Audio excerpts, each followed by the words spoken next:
another one. I think I need your spectacles, right? And I didn't even... Do you want me to film today?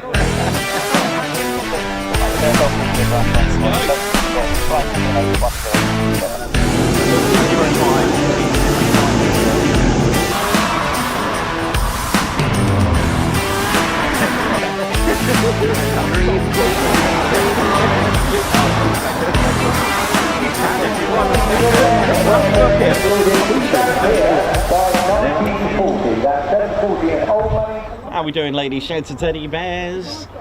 Welcome, and here's trouble.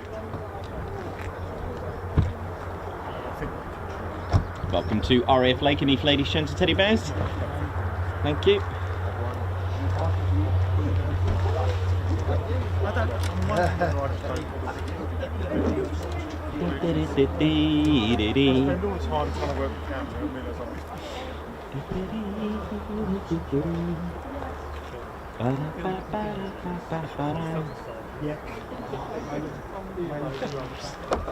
A very good morning, ladies, gents and teddy bears, to the Ted Coningsby channel. We're live here at RAF Lakenheath, home of the 48 Fighter Wing. My name's Nikos, cameraman and commentator. This is our squadron leader, Ted Coningsby. And hopefully give you some amazing action from the 48 Fighter Wing. This is their home. It's been their home since 1960. They're the only wing with a name. They are the only wing with the name, and that name is the Statue of Liberty Wing. This is all because after the Second World War, deactivated in 1945 as a fighter group, in 1952 they were reactivated and they got wing status.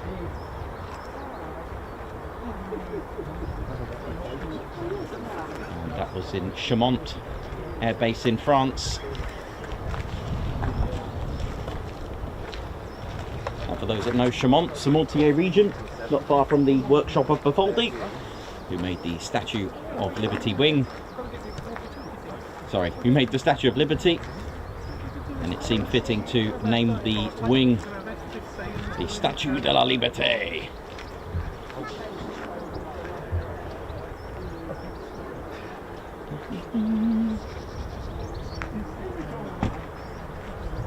So RAF Lakenheath, for those that are new, they operate two types of aircraft, and they have 4 combat ready fighter squadrons. We'll start off with the F-35 squadrons then. The 493rd Fighter Squadron, the Grim Reapers.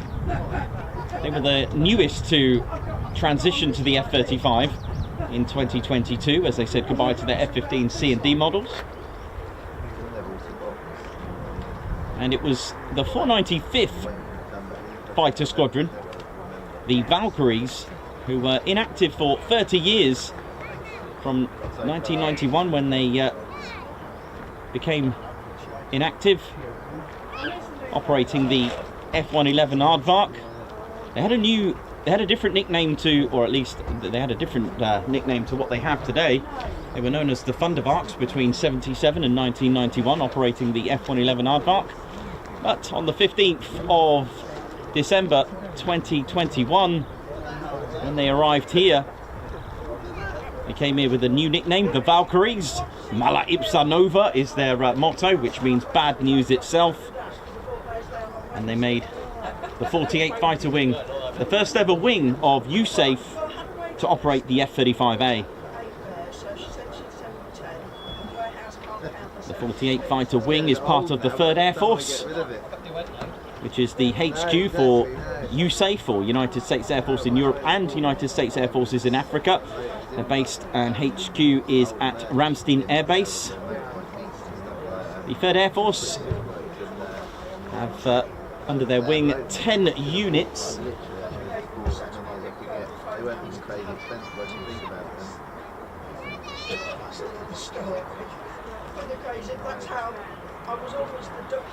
With the 10 units being, of course, the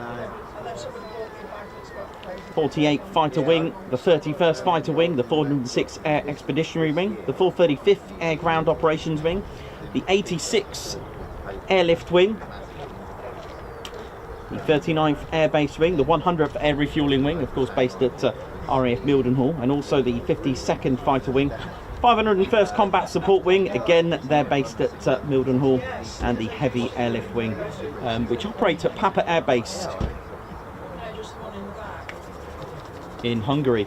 I've just remembered that the 352nd Special Operations Wing are not under the 3rd Air Force. I don't know who they're part of actually. Just realised they are. The purpose of the 3rd Air Force, of course, each Air Force division, shall we say, they specialise in certain aspects of combat or an Air Force, and they are summed up with the 3 Ds: develop, defend, deliver.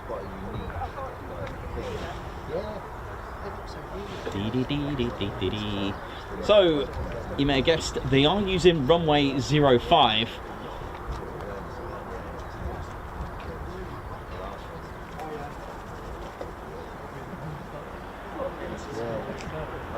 Welcome to the show, and a favourite amongst all of you.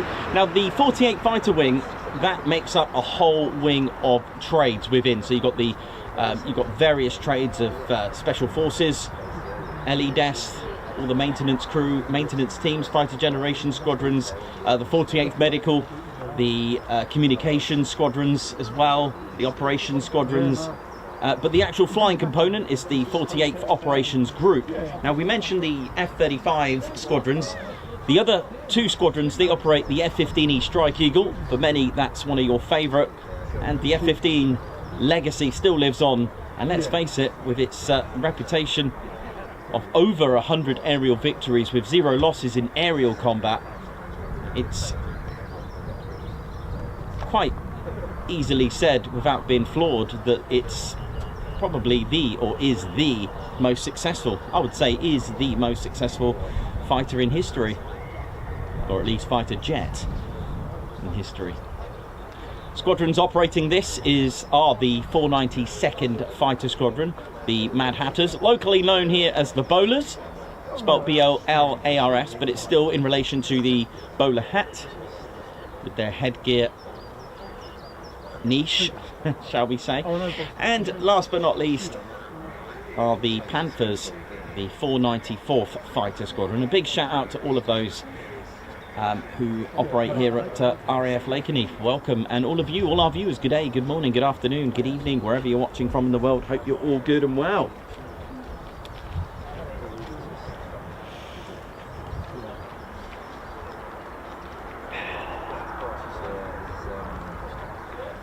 Having a look behind me.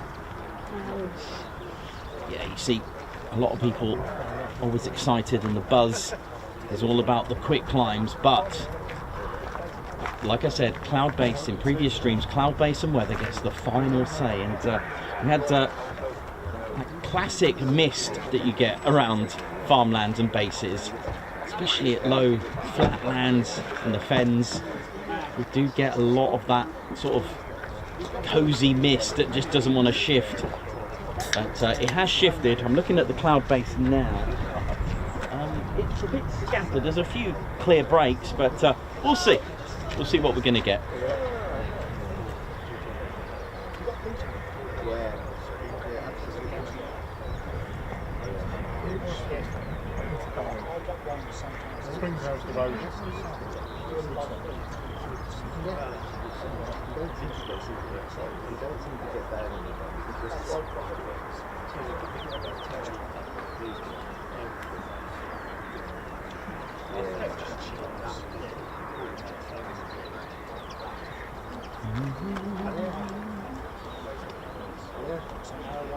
Well, I hope you're all well, and of course tomorrow we do have a stream for you. I took yesterday off and swapped it with tomorrow, so we'll be at RAF Coningsby for some BBMF movements tomorrow. Again, that's not guaranteed. Again, there are the risks that we plane spotters take, especially when it comes to military. So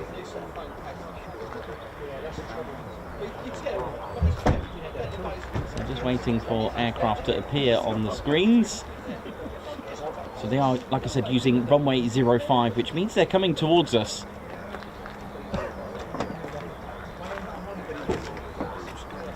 The F-35A is the most popular of the 3 variants around the world. Air Forces have opted to use the F-35A as their #1 choice of variant.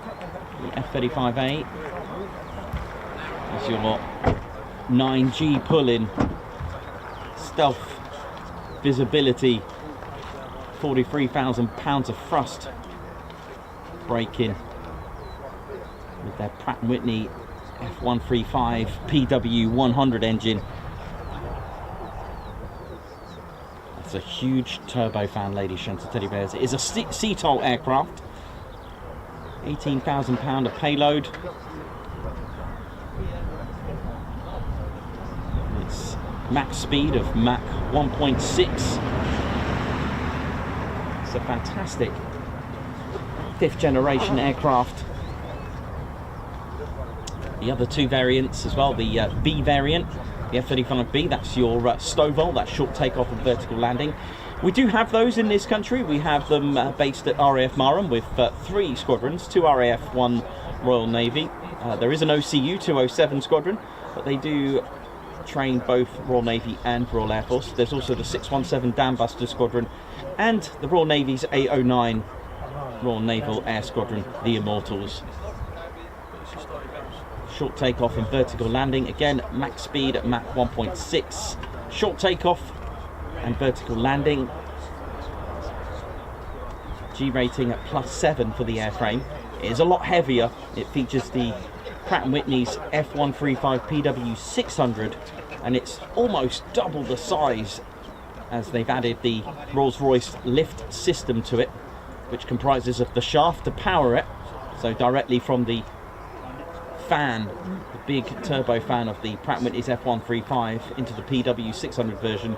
It connects it to the Rolls-Royce lift system, the lift fan itself, which is a 50-inch diameter fan, almost like an engine that's tilted vertically.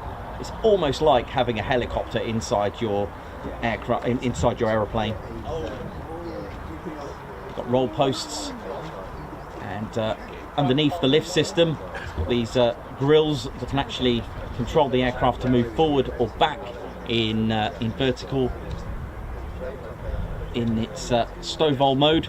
It's got roll posts as well to pitch left to right, and it's got a free BSM, that's free bearing swivel module, which is thrust vectoring but done beautifully. It actually starts to twist. It's a split into 3 sections, and this allows the aircraft to change in different modes without actually causing the aircraft to spin out of control, because you don't want a full thrust vectoring when you're changing from short takeoff or into a STOVL mode to vertical land. So it's really clever the way it swivels. It's amazing. 2.5 seconds, 95 degrees. 29,000 horsepower delivered from shaft to the lift system, which is amazing. And produces 40,000 pounds of thrust. The lift fan itself produces 20,000 pounds of cold thrust. Also got the F-35C, which is the beast. It's massive, it's huge. G rating of +7.5. The wing area and the wingspan is its most beastly looking. It's got an extra 8 foot, so 4 foot either side, so about 1.25 meter on each side extra. It's so big, the wing area, because of lift being a carrier variant. It features wing flaps as well. It's the only one of the 3 variants that have wing flaps. The wing area is even bigger to give it lift. The airframe is different to the other 2. Don't forget, airframes and the arrestor hook is actually different because it's a carrier variant. It would have been strengthened. G rating of +7.5. Payload 18,000 again. It's bigger. Twin axle at the front for the nose gear, so it's a double wishbone, so it's got 2 wheels at the front and a strengthened suspension and axle system at the front, as it uses the stresses of the catapult to pull the aircraft to assist it to take off on the carrier. Those are the three main variants done really quickly there now. So F-15s and F-35s on the EOR.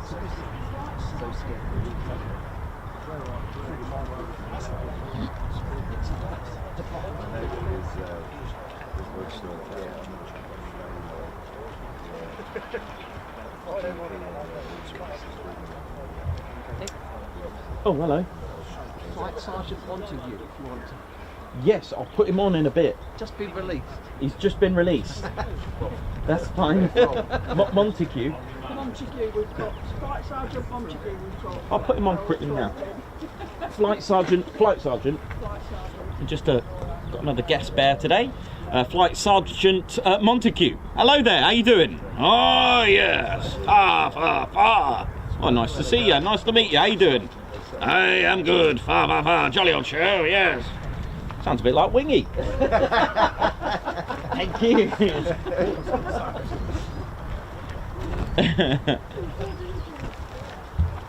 had a good colonel voice on there, didn't he? Are they available on the RAF Trad? Or? Yes. They are? Yeah. Ooh.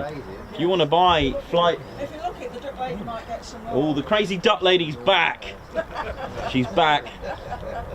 Yeah, hoping the new ducks will be out in the next Okay, so we may have some new ducks. And check out the RAF Trad website, which is one of the Royal Air Force's charity online store, so check it out. No, that would be good.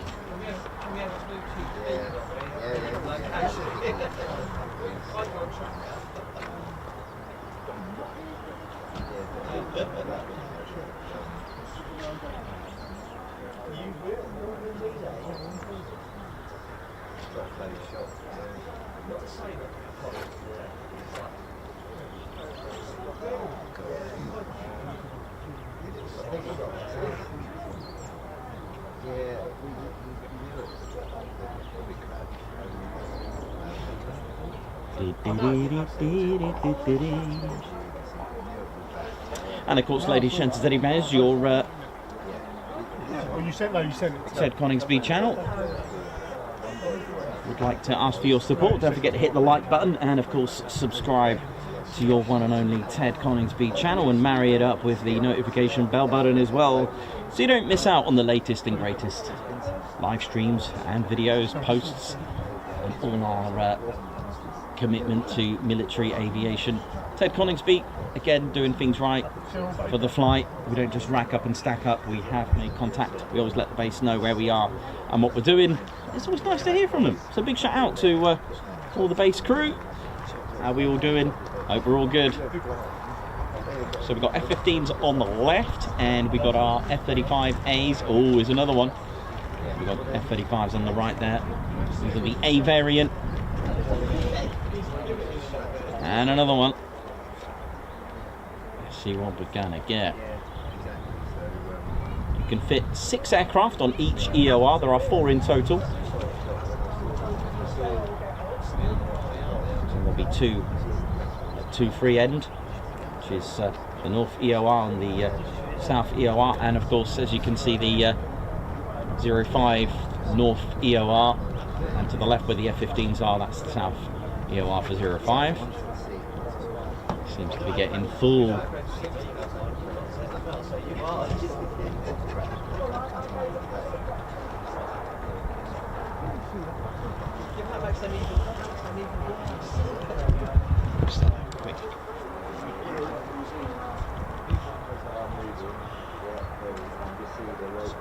Yeah, well, he didn't have down King with it, did he? Looks like we're going to get our first departures of the day. Here we go. Or are we? Let's have a look. Let's have a look. No, it looks like they're moving to... They might be going to the South EOR, actually. Yeah, they're not taking off just yet. It's unbelievable. So, oh no, they've completely. Okay.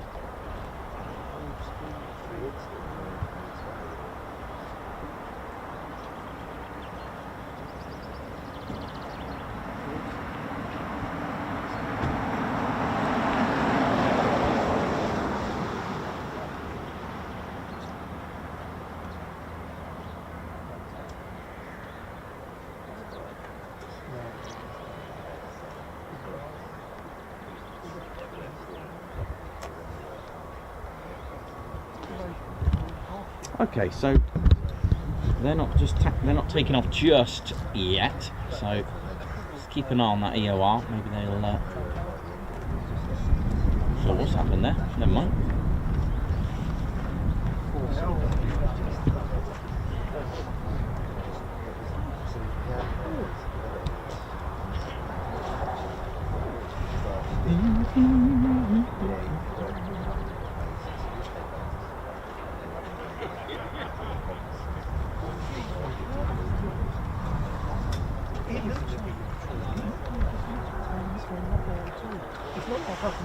How are we doing, everyone? Hopefully it's another cracking day for us. It usually is with the 48th. Lately, the sort of like the pattern's been an earlier finish with one wave of departures. But we'll see. Every day's different here.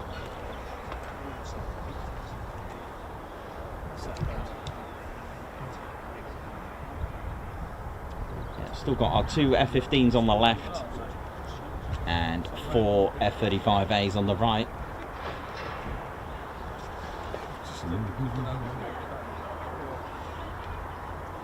How's the cloud looking? There's a little break coming. I wonder if they're just waiting. There's some nice blue skies just to my right, so hopefully we'll get a nice clear shot of the quick climbs, if they're going to get them, if they're going to do them. Now I know we're all anticipating and hoping for quick climbs, but of course pilots can't just go out and do them. One simply cannot just do a quick climb. They have to be cleared with tower. Quick climbs or unrestricted climbs, it's all about the unrestricted rate of climb, not the altitude. Someone asked me, why is it an unrestricted climb? It was a good question. Someone said, how is it an unrestricted climb when it's been cleared to climb to a flight level of 150? If you hear flight level and a number, just add 2 zeros as a general rule there. So flight level 150, that's 15,000 feet.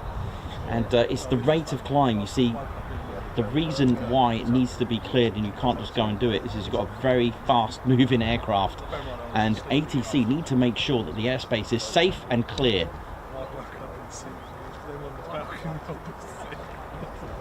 And they can be denied. There could be other aircraft in the vicinity,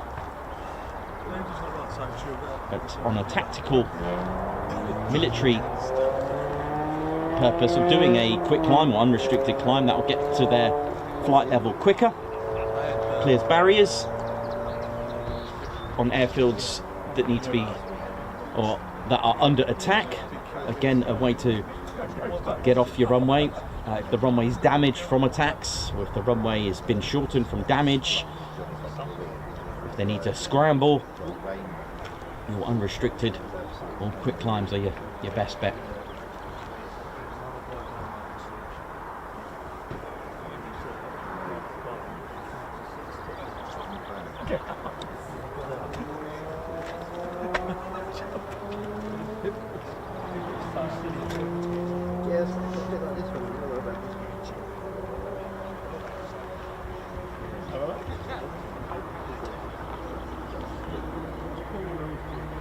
So another F-15 has just pulled up, and another one just taxiing now. So that's 4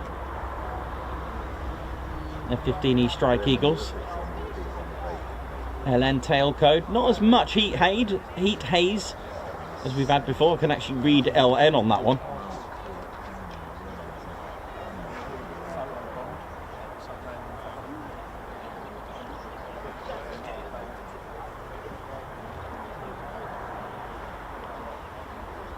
And another F-15. So that's 5.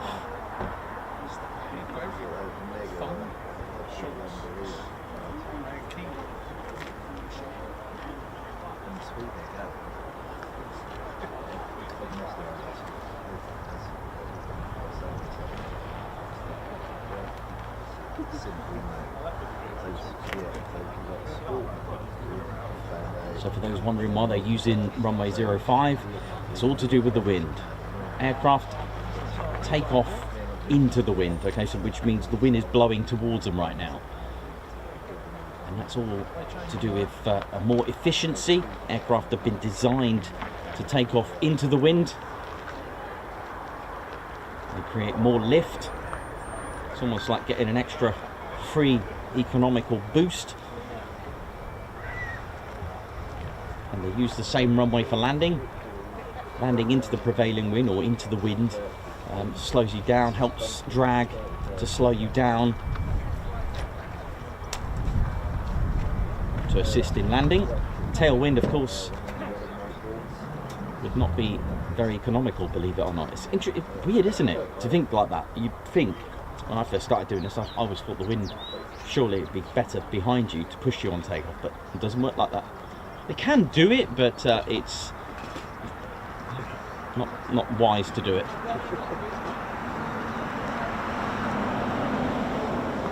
Just the way aerodynamics work on aircraft.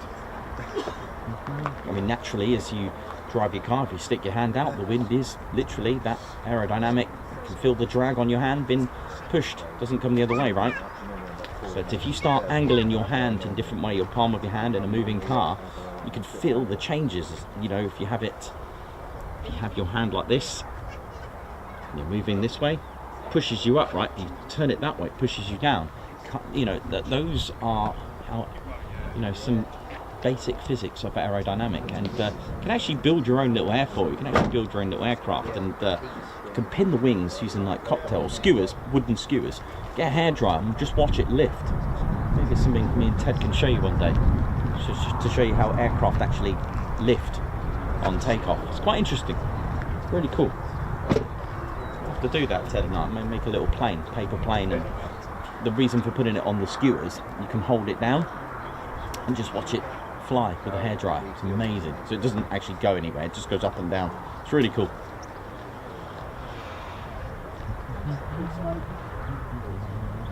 So obviously if the wind was blowing towards us, then they'll be using 2-3, which is the runway here. So always look out for the wind. It becomes a little bit tricky when the wind is blowing literally crosswind, so going across right in the middle of the runway. That's a challenging one. Even I struggle to work out what they're going to use. It depends. It really does depend. Of course, wind doesn't exactly go in straight down the runway, but as long as it's sort of at least hitting the aircraft to the front. And I'll use, right, what have we got here? 1, 2, 3, 4, 5. So we've still got, right, everything's on the move. F-35's on the move and F-15's on the move.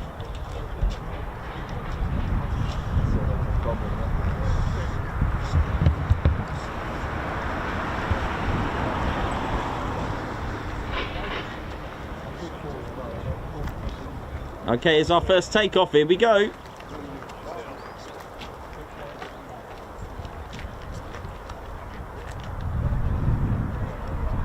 F-35's to start the show. Here we go. Let's ride.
climbs. There we go. Sadly, the Cloud are having sort of the final say. Car alarms are dying, and oh, it's F-15 time.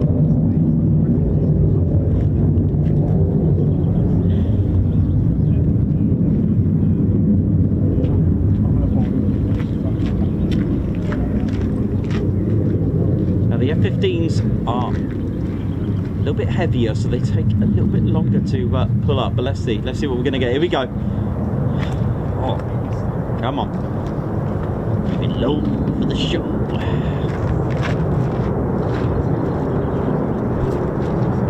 God, look at that. Oh. Oh.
Nice.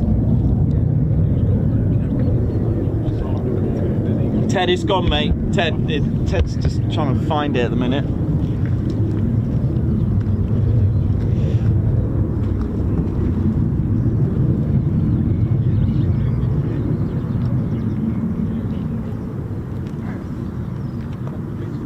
Here we go.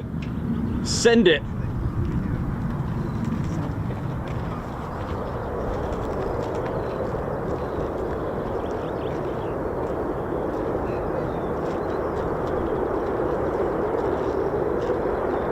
Oh, yeah.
That one.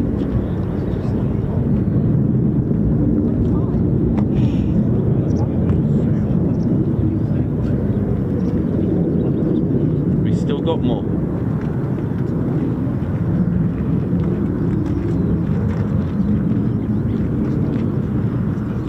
So it looks like we've got 3, 4, so they're still coming, don't worry, it's all good. Hope you enjoyed that.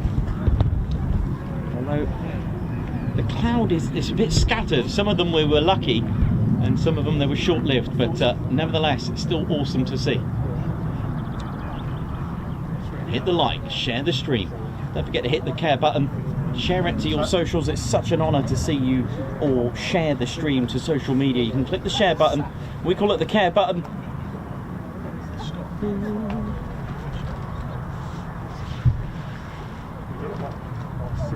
Good on that.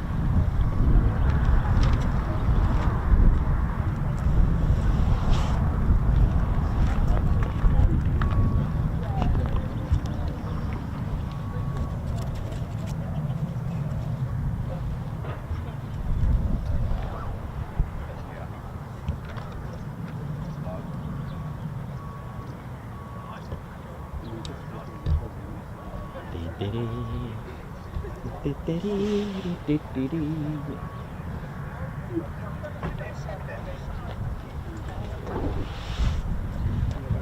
to the Ted Coningsby channel. We're live here at RAF Lakenheath, and we've been treated to some quick climbs. So we've got 4 F-15E Strike Eagles still to go.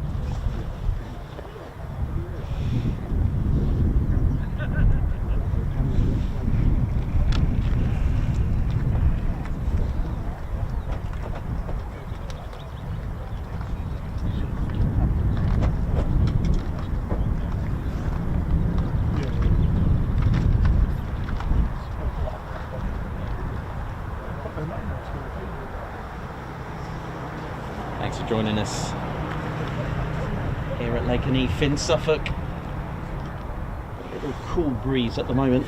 It's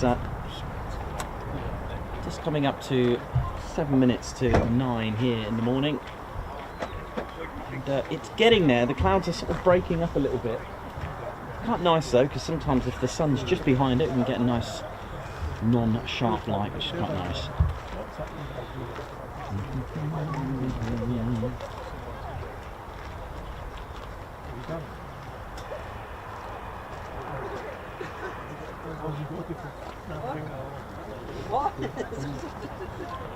My name's Rick Austin, cameraman and commentator of the Ted Coningsby channel.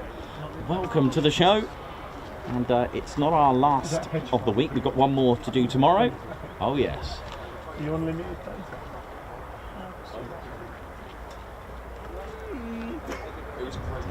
Good start to the morning.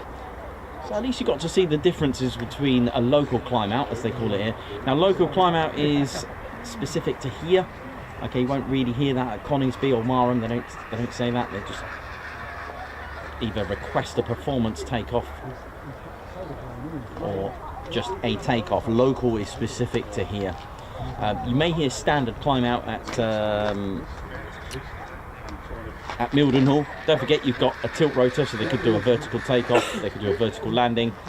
You've also got the other aircraft which can do a tactical departure, a low for the show departure, although that phrase is specific to the Ted Coningsby channel. Oh yeah. How's all the fighter squadrons, how are they doing? Hope you're all good and tuned in.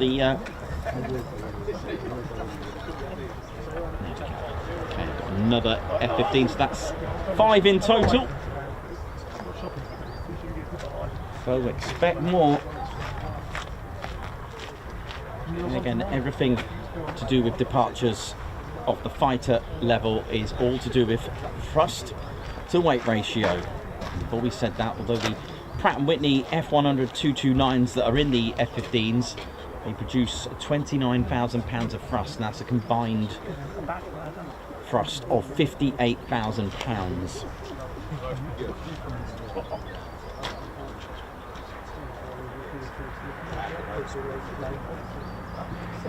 So of course you've got to add fuel to that. It is a heavier aircraft, so it doesn't accelerate as quick as the F-35.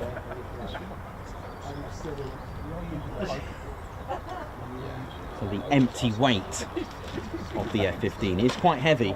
Like I said, you've got 29,000 pounds on the F-35 empty weight. The F-15E Strike Eagle is 34,600 pounds. That's extremely heavy. So if you imagine you've still got to put fuel on that.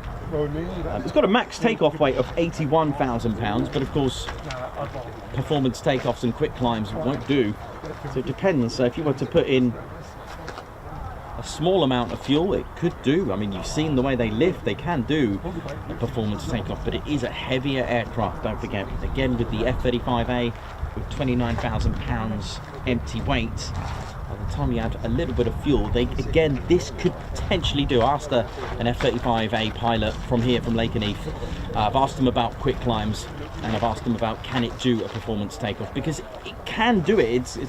It's extremely light for what it is, and with a 43,000 pounds of thrust on the F-35, it is possible, but you've got to put very little amount of fuel in there and it can do it. You probably need to refuel, so same scenario as an English Electric Lightning. It could do sensational climb out accelerating vertically. So the way to do this, if you're fully fueled and loaded, the best way to do it is this, a quick climb. And what the pilot will do is to reach speeds of about 380 miles per hour. They'll maintain an altitude of maybe around 80 to 100 feet, clear the entire runway, which you've seen, or just about, and then pull up into a vertical climb. So G's pulled about 5 or 6 on that maneuver, and then they'll climb to a specific flight level of what they've been cleared to do so.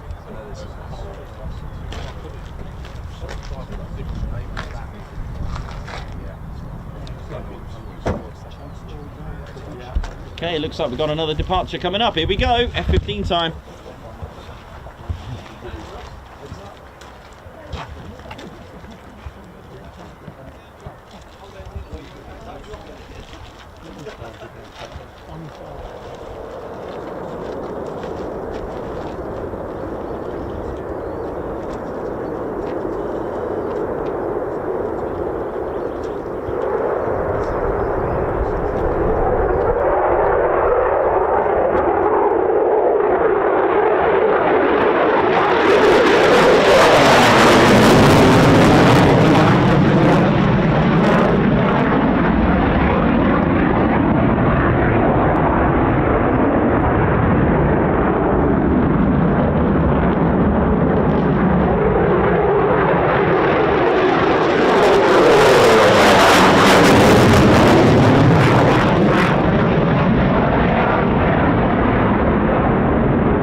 Departure.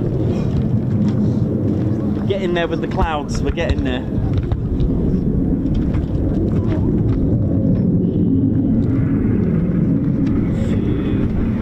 3. Still got another 3 F-15s that I can see.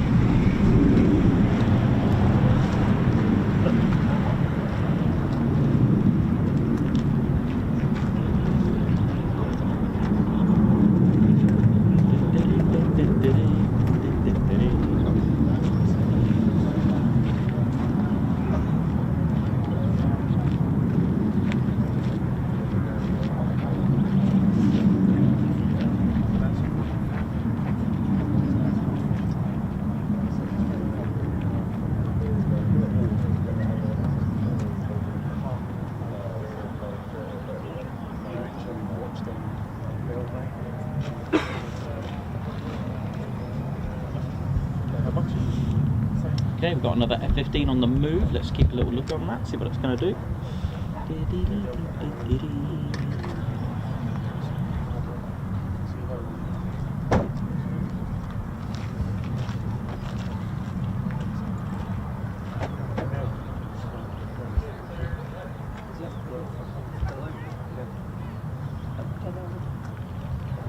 Yep, here we go.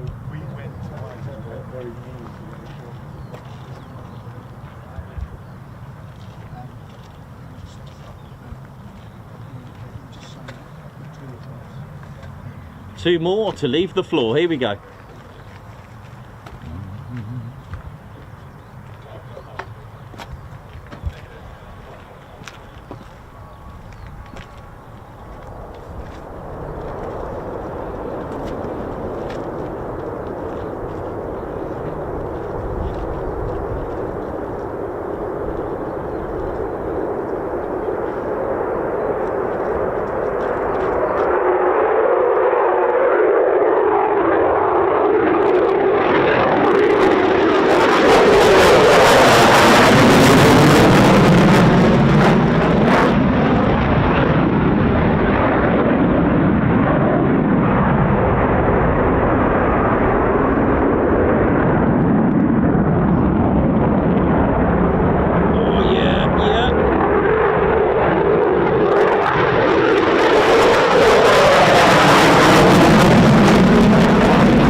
hope you all agree it's been a good morning. I've got a feeling I can still hear, unless it's Lakenheath tinnitus, I can still hear a little bit of F-35 in the distance. Just a little tiny bit of Pratt & Whitney's F-135 PW100 just spooling up just about here. I don't know if you can hear it on your oh, there's another one. Got another F-15, that's good. So we've got two F-15s, one either side. Yep, looks like they've had a bit of a, you know, bit of a moment, one over there, one over here, but right.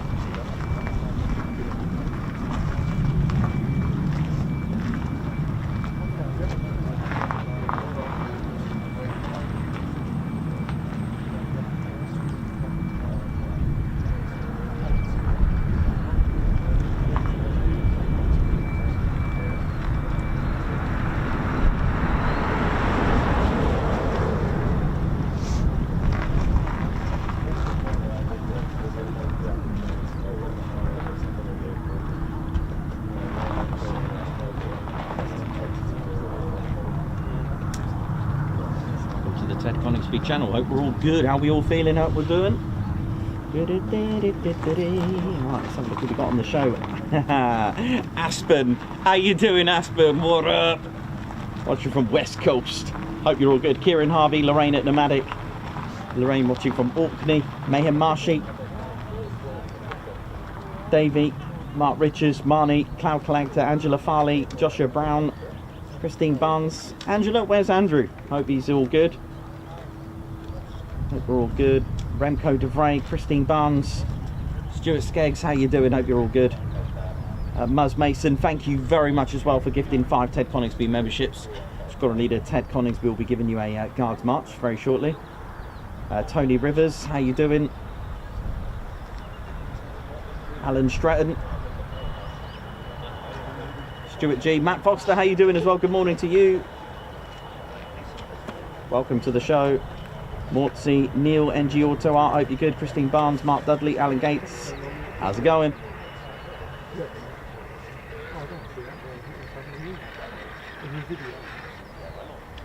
Not Captain Weber, how you doing? Hope you're good. Davey, watching from Northumberland. Andrew C. Margot, watching from Edinburgh. Jeremy Strange, morning from the field across the road, or morning to you. Forest Crew, how you doing? Or the Forest Entrance Crew. Mark Cuthbert, here he is, Mad Mark. Mark, how you been, man? Where you been? Babs R, how you doing?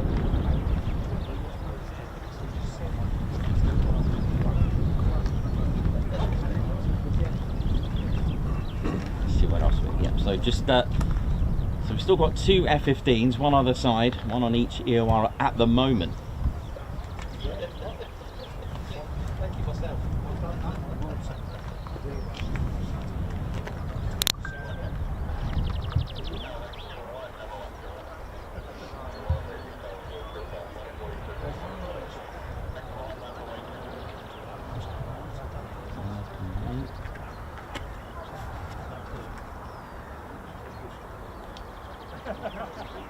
Here we go, F-15 on the move, here we go. Line up and wait. Let me just check behind me how that's looking. Got a few cotton buds out there, cotton ball buds. Let's have a look.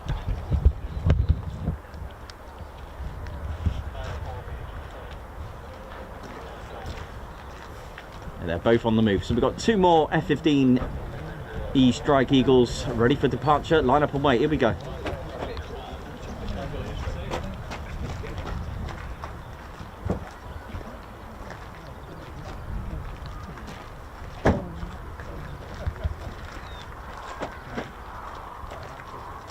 Two more quick climbs, here we go.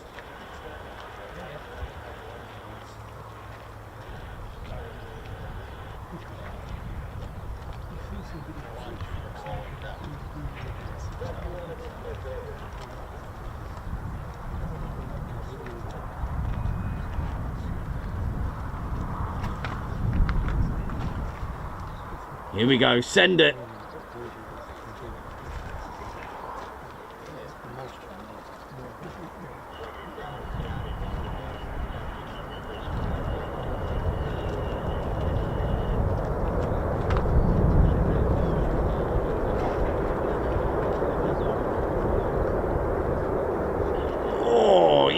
keep it low for the show.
F-35's taxiing as well from the 493rd Fighter Squadron. I thought I could hear F-35C. I wasn't experiencing, although you can do. I don't know, many of you may have experienced Lakenheath tinnitus when you can still hear the engine spooling in your ears even when you've gone home. And unless you've gone in some sort of, you know, twilight zone where you've gone home but you're still at Lakenheath. A bit early to talk like that, but never mind. You know what I mean. But yeah, there are, I can confirm, two, well, I think it's two F-35s of the 493rd Fighter Squadron, the Grim Reapers. They were the last to operate and bring the F-35s here to Lakenheath. It was the 495th first on the 15th of December 2021, and a year after, the 493rd became the second squadron to operate the F-35A here at Lakenheath.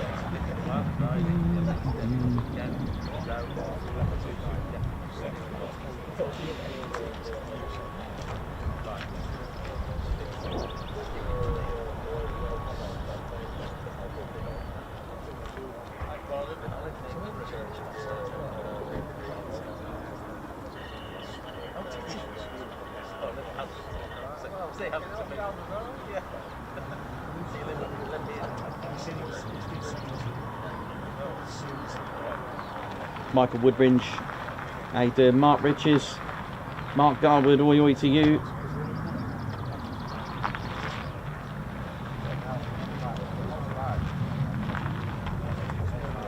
And you know, you've got to give it to the F-35s, the F-35A engine. It's just one single engine producing a whopping 43,000 pounds of thrust. That's the power of the that's the power of the two engines on the Typhoon plus an additional 3,000 because of why not. It's like strapping a human being to a rocket.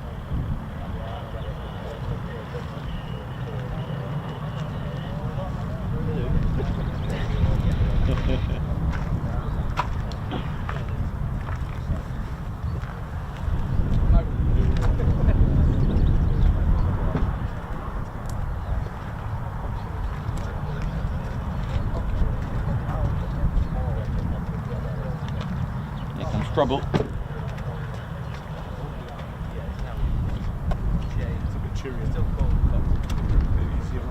we'll see how many we're going to get.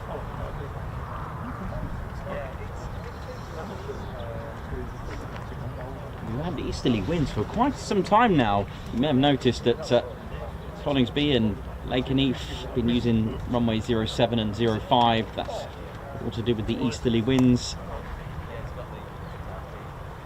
Don't forget, runway numbers, they are direction of travel.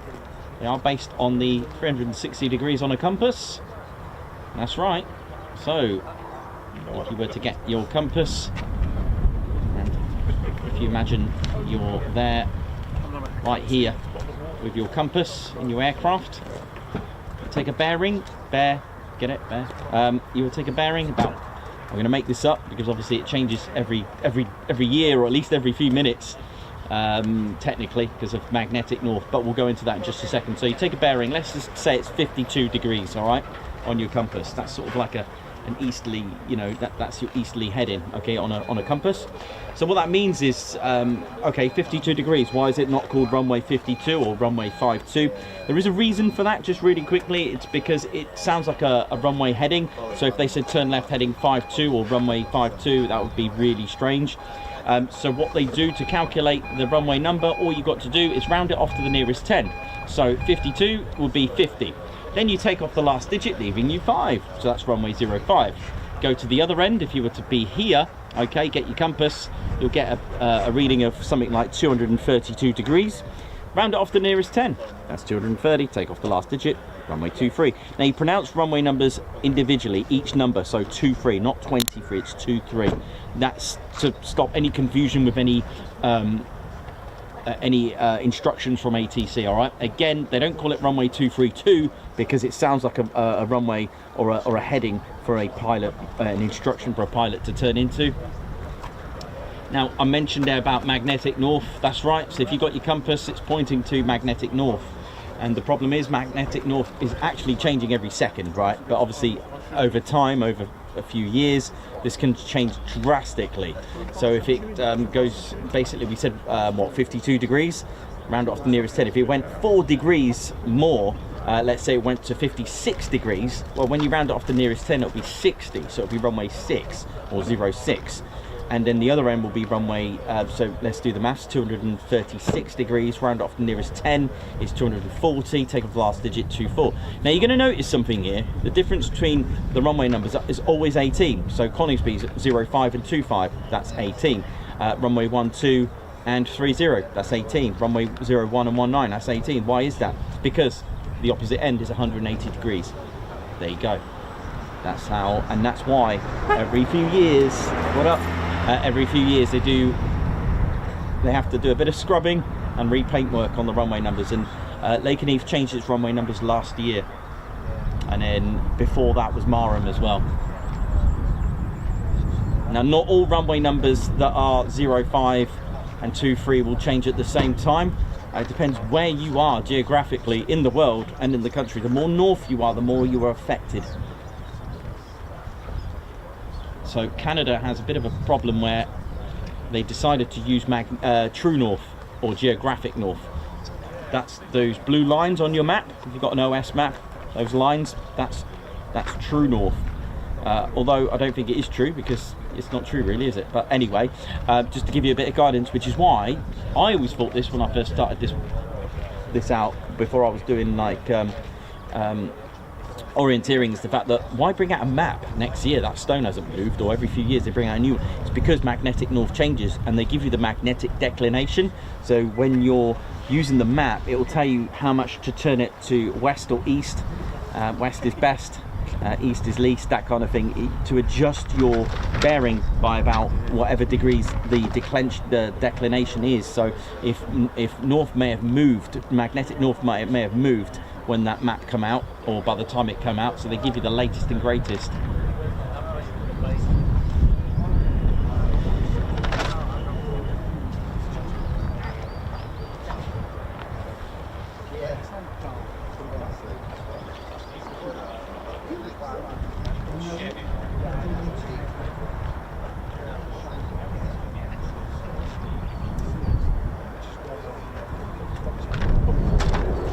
Already, here we go. Wasn't expecting that. Here we go.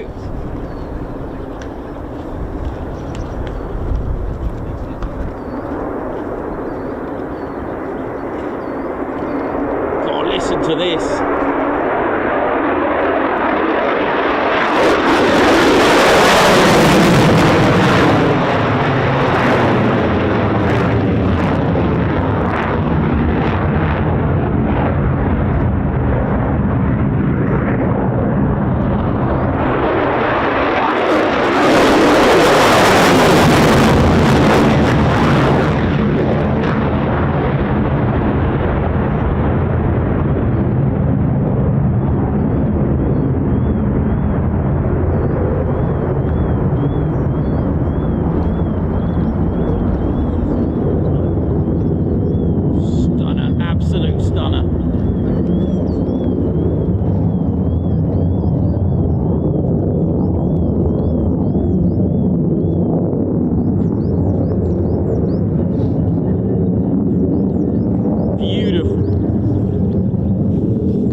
You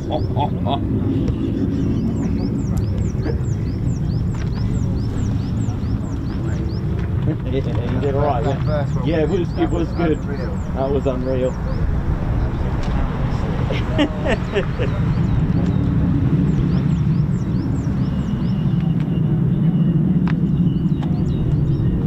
Ted, it's gone, mate.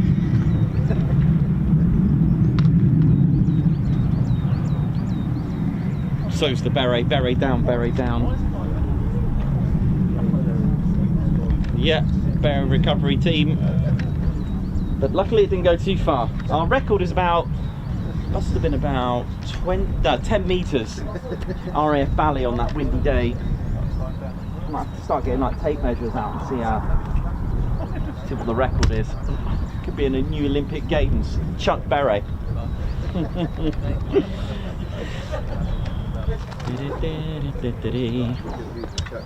Yeah. Oh wow, that was amazing. Right, I'll be alright. I'm just going to go grab a quick cup of tea, ladies and gents.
There he is. Got him. Got him back. Going in that cloud there. Big cloud here. Big cloud here.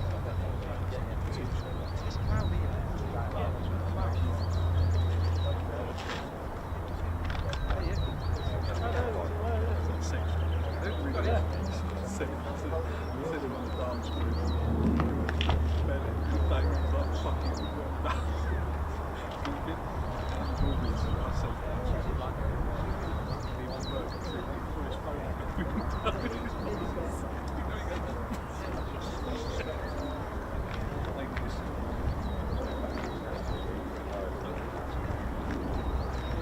Quick, I know what you're thinking.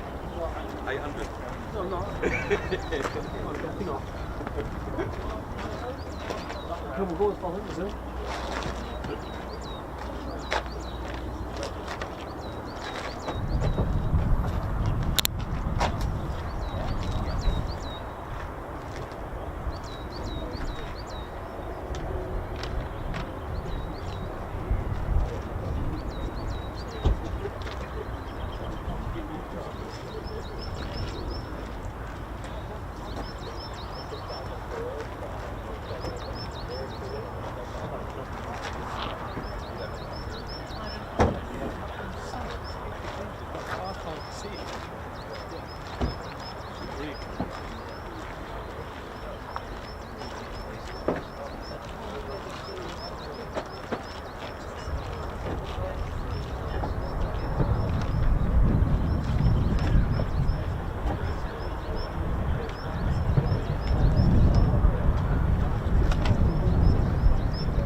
What a good morning we've had so far.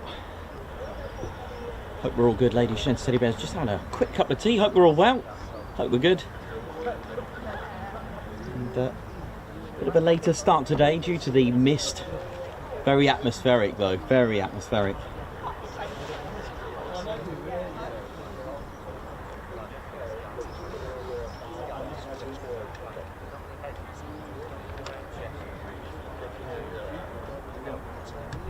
Thanks a lot everyone for the support. How are we all doing? Chris Austin, hope you're good, man.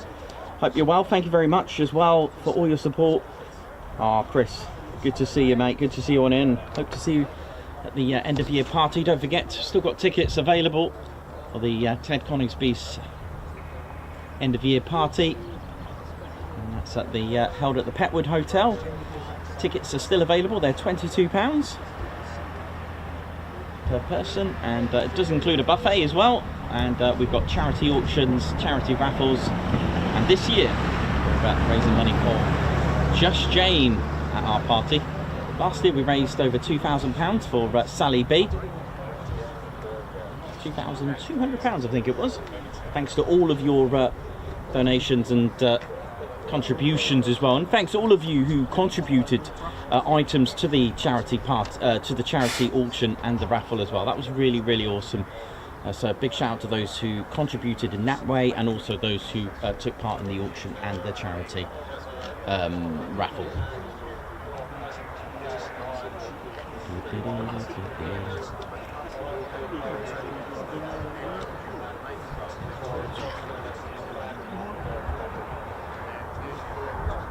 So that's good.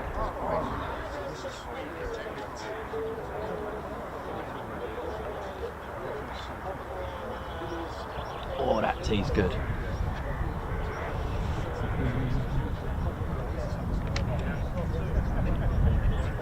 Oh, look at that shot then. Look at this. Oh, oh, what a shot.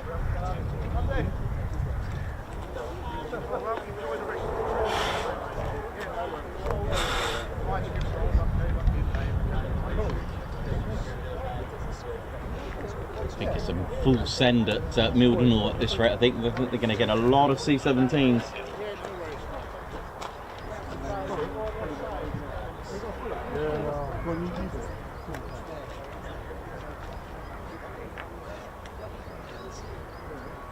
We are in the official aircraft viewing area.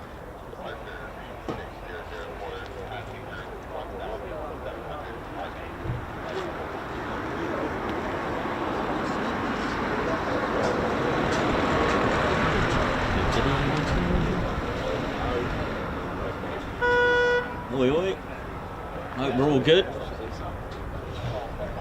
have a look what else we're going to get. I think that could. I think that's it for Lakenheath's first morning departures. I can't hear any other engines spooling at the moment. Do you know the first thing we've got to sort out? A little bit.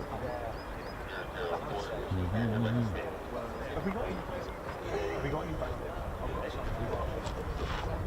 Rounds up your back.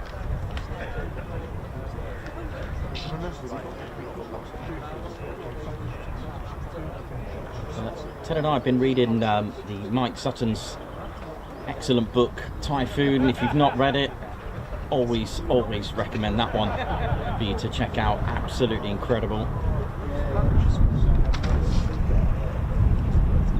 He's talking about the aging sort of Jaguars and Harriers and the Tornado, the transition to the Typhoon and how different it is, and he made a very good point as well with the way technology. He made a very good sort of way to understand about technology and about the way aircraft, when they come out, we really don't understand their capabilities.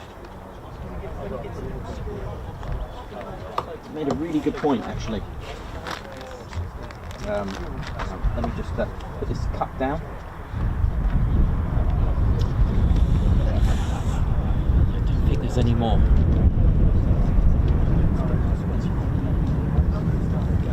we doing, ladies, gents and teddy bears? Hope we're all good. My name's Nikos, cameraman and commentator.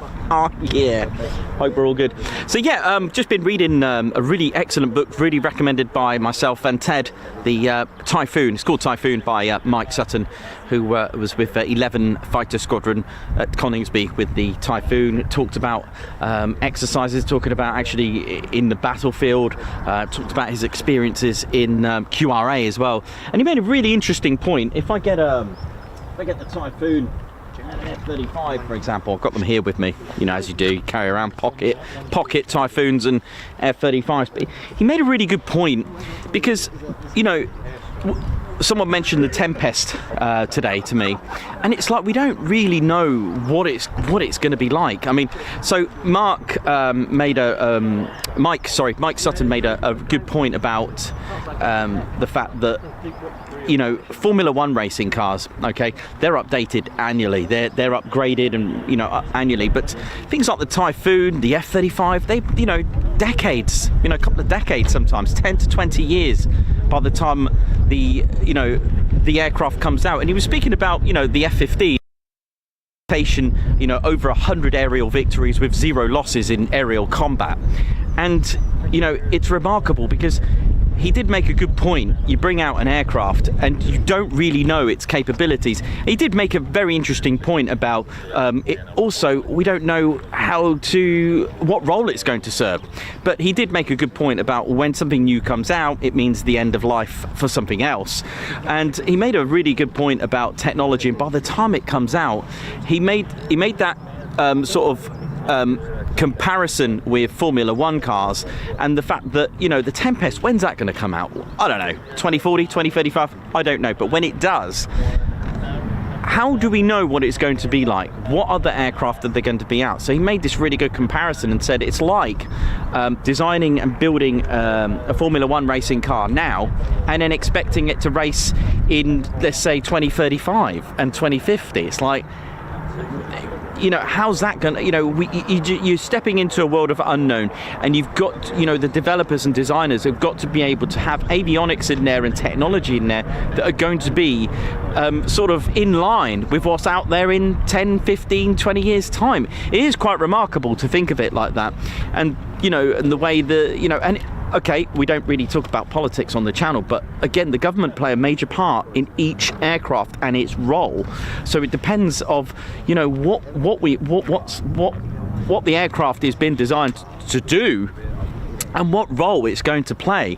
And then just reading about the Tornado from the book. It's really good book, really recommended, about, you know, how different it is to go into a new jet, and learning about the helmet. They actually have their head scanned, so they have a special helmet just for them. Really amazing. Some of the jokes in there are quite funny actually, but I'll let you read it, I won't spoil it. But you know, saying about how different the Typhoon is, this thing pulls you back. It is literally like a Formula One racing car, where the Tornado was its best was at low level. That was its thing, the low level. Anything above 24,000 feet wasn't really wasn't as good as performing as in down to, you know, treetop height, you know, that kind of height. And that's what it was really, you know, designed for low level. That's when it was at its best. But you take the Typhoon, it's literally all done for you. All the pilot has to do is fly the thing, okay? Because of the fly-by-wire, the computers will take care of the airframe stresses, the 4 planes here. Everything is done. And even with the F-35A and B and C, those, when they come out, I mean, you know, we're talking about 2006 when they were developing these 94 decades of bringing it out into prototypes, etc. And just literally understanding that you've now got this in 15 years time when it was made, and it's like, how's it going to compete with what's out there? How do you know what's going to be out there in 15, 20 years time? It's amazing. It does fascinate me. It's a really interesting book. You know, it gives you a fighter pilot's direct words and experiences, and, you know, the role of the Typhoon. you know, don't forget the Typhoon isn't just a fighter jet. You know, it can perform an array of roles, hence the multi-role. So it can do fighter, ground attack and reconnaissance. It is good at low level, it is good at high altitudes. The computers take care of everything, so the pilot has to do is just fly the thing.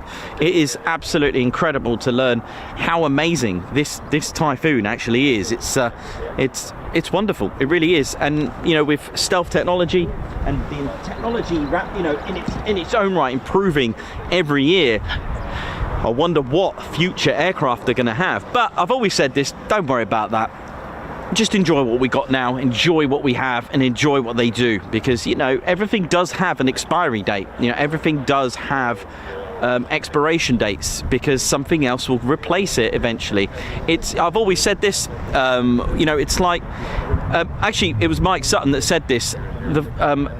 I think I've actually admittedly forgotten how he put it, but it was kind of like technology will always beat the past. Technology will always have the upper hand to the past. So say for example, if we were still flying Harriers, is what he was trying to say, it wouldn't compete against a Typhoon or an F-35. That, you know, it's like having still got a Spitfire.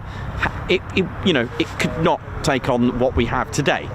That is the fine line between bringing something out, but then that margin of, okay, but what will be out there in 15 years time?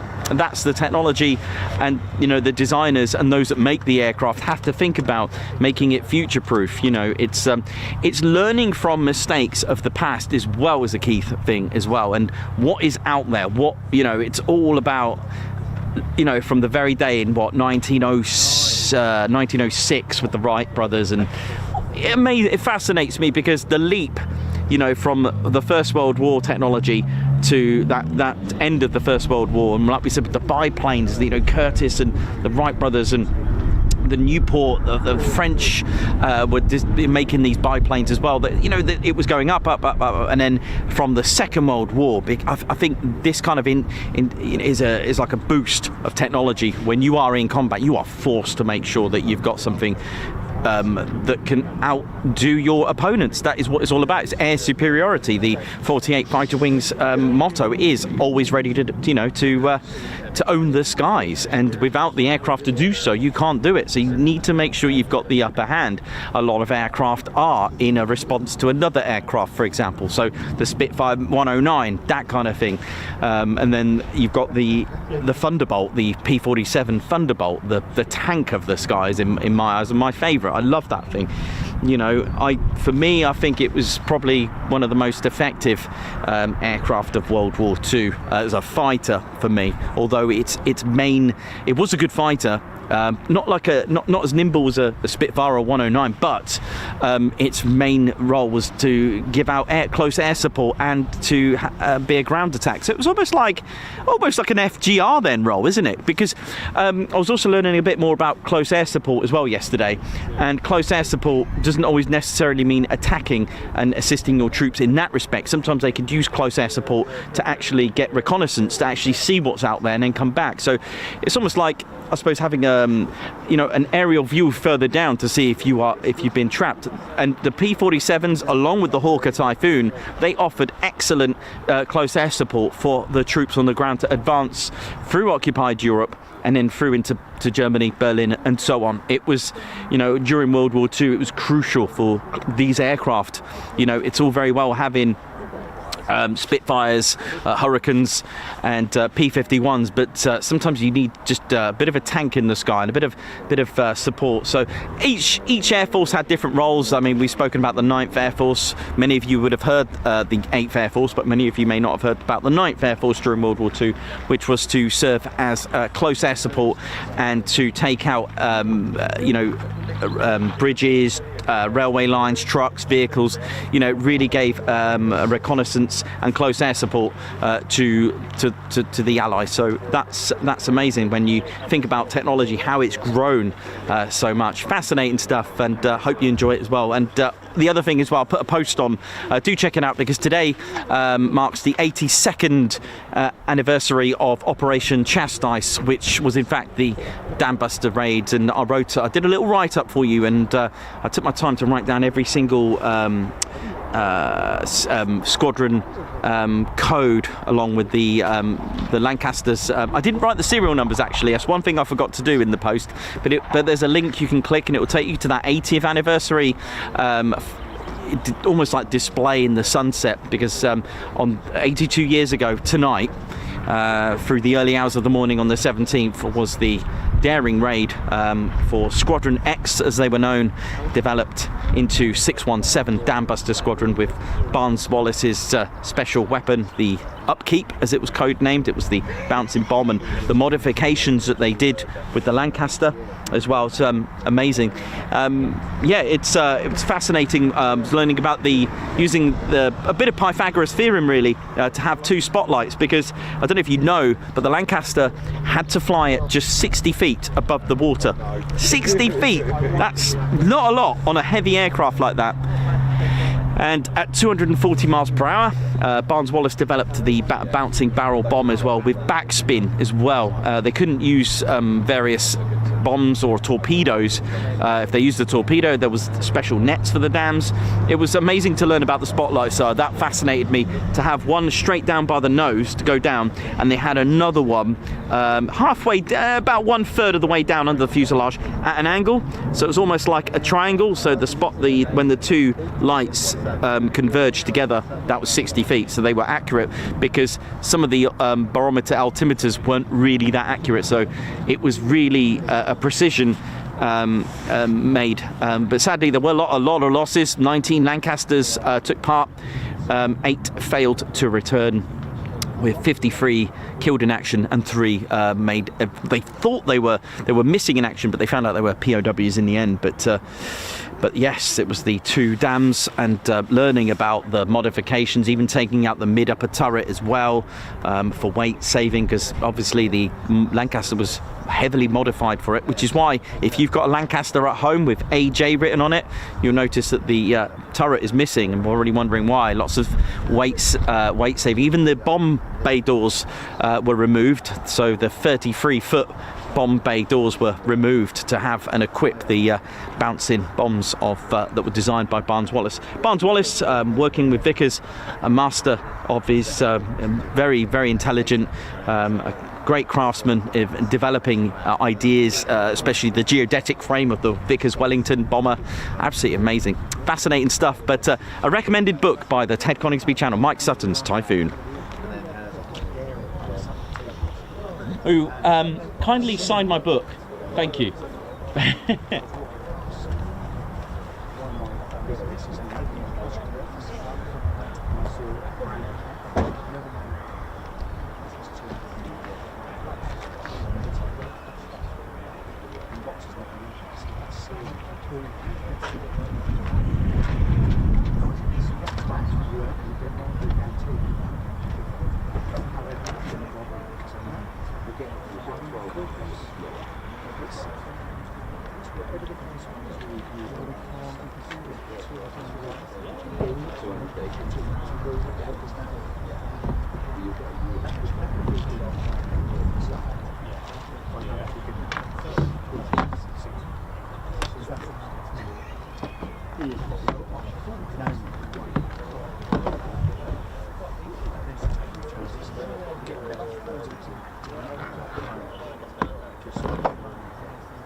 Yeah, Chris Austin, that's a very good point. If you look at if you look inside the Vulcan, very similar to the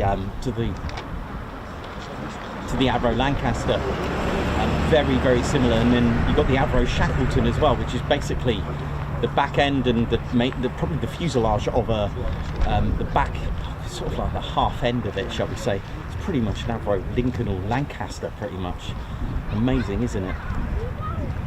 All these things produced to, well, you have to think about it of what they are, but when we see them at air shows, we are fascinated, and that's the whole purpose of it, to advertise the aircraft.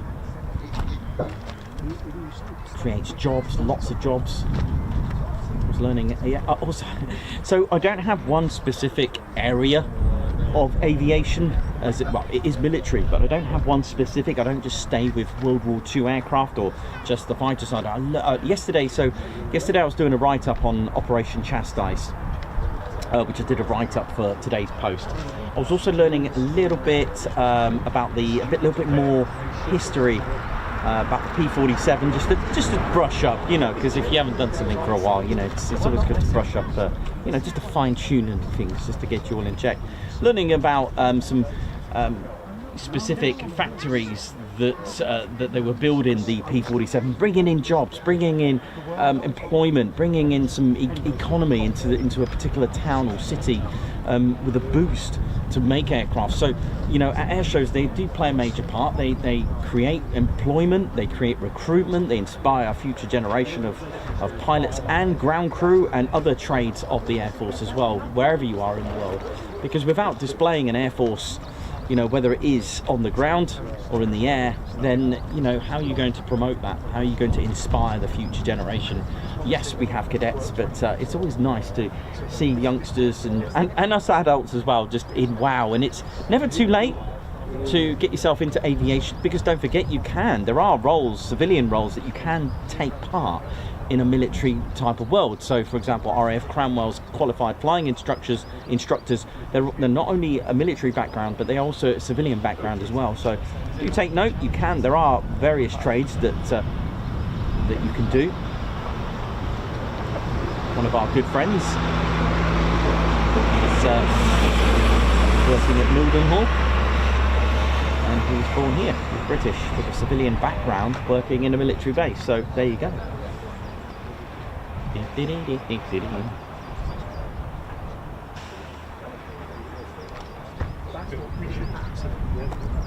Carl Portlock, how you doing? Edward Coates, Jenny B, Blocks, Buzz Mason.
Hope we're all good, Lady Shenta Teddy Bears. Welcome to the show.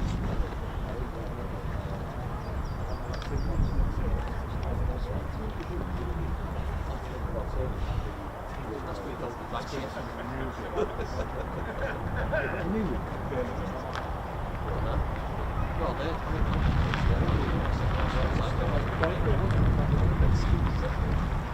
Might have another crash very soon. I'm at hospital Tuesday night. But I'm getting my new route. Virgin Club.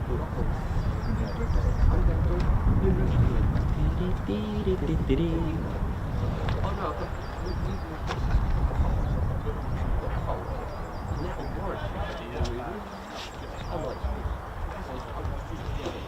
Welcome to the Ted Coningsby channel. We're live here at RAF Lakenheath. Hope we're all good. you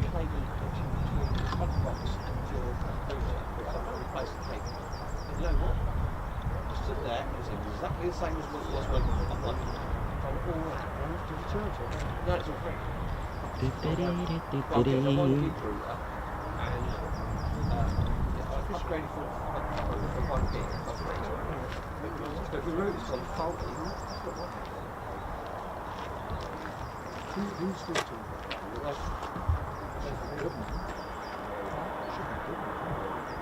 Oh yeah, but I've had it. I must have had it for 5 years.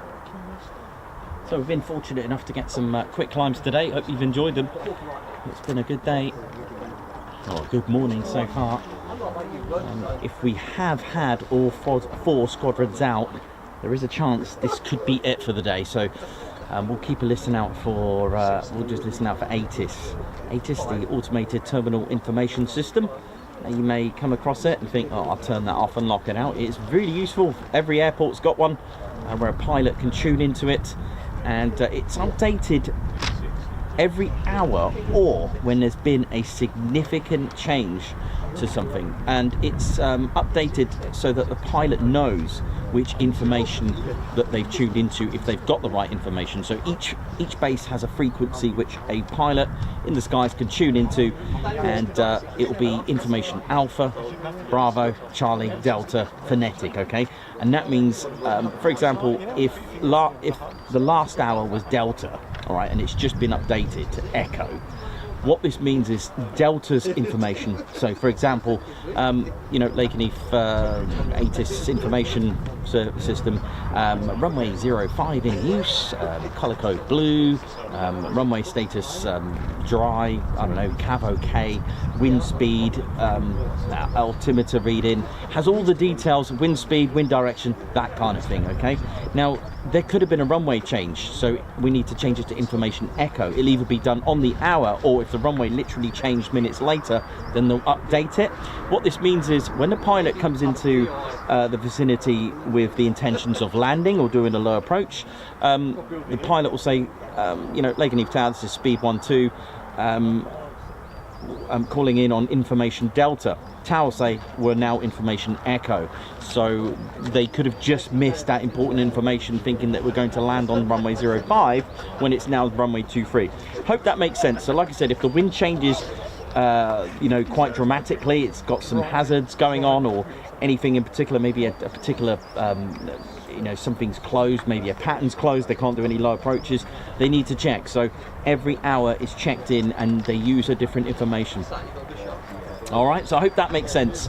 So that's very useful, and you can find out what runway's in use as well with that, and pilots will obviously do the same. So we said information Echo. The next hour or significant change will be information Foxtrot in India, Juliet, etc. All the way to Zulu and then back again. Back to Alpha. Hope that makes sense. Big shout out to Rapcon, that's Radar Approach Control, who manage both Lakenheath and Mildenhall.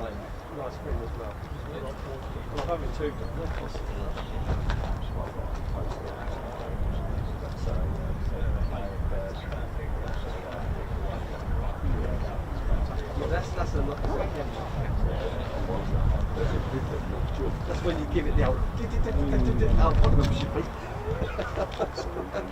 it's like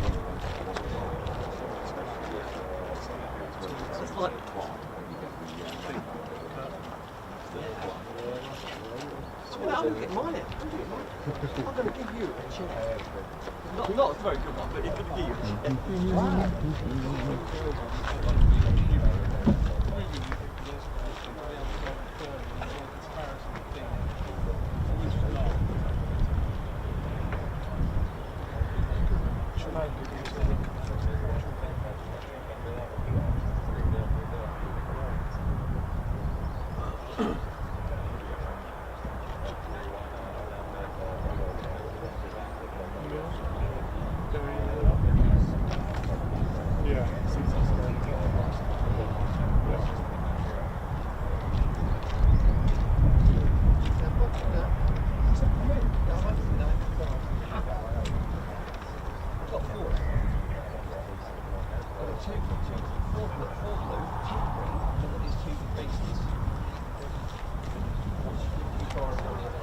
Yes.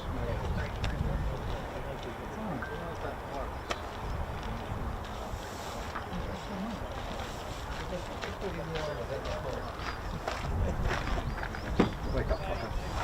Sorry, don't get it. So I can just imagine I will go home and I'll say I don't have a So look, that has gone on a bit. It's in Pearl Harbor. That's been it in the air. You know it.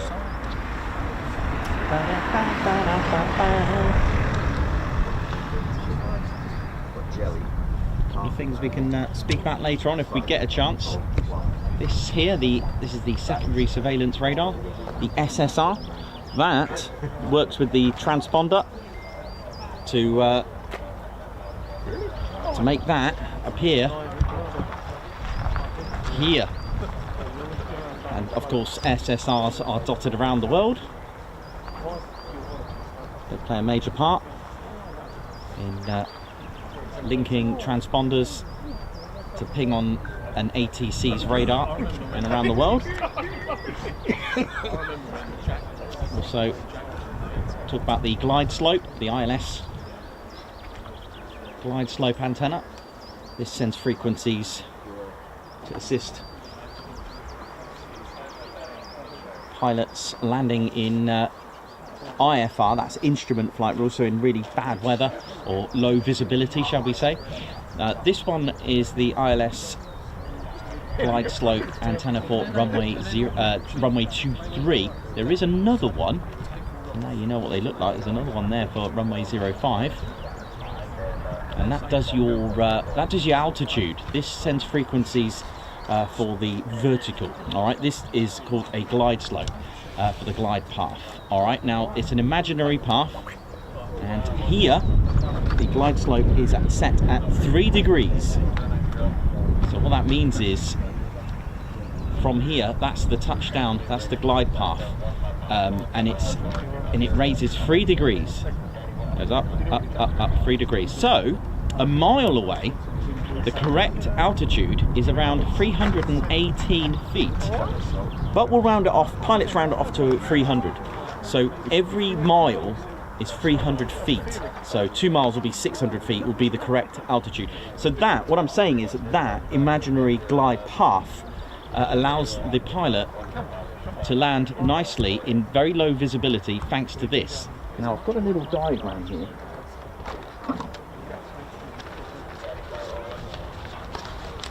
Which I can show you, which is linked to the PAPI lights as well, by the way, this information for you.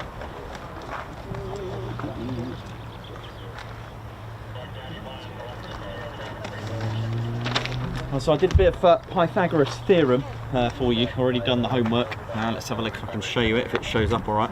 There you go.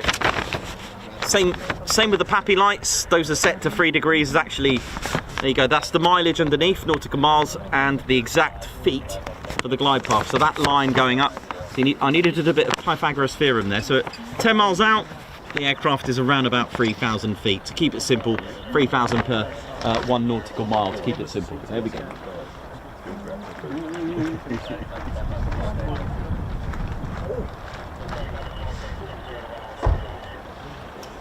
So, now that we know what that's all about, alright, so now we know the pilot can have the right altitude, but what about the lateral side? Are they too far to the left or too far to the right of the center line? Well, you may have heard, have you established a localizer once before on a radio? Well, let me show you what a localizer looks like. Again, part of the ILS. Now, you may have heard ILS, so it consists of the glide slope antenna and the localizer. Now, this is the localizer. That's what it looks like. It's got antennas there that does the lateral.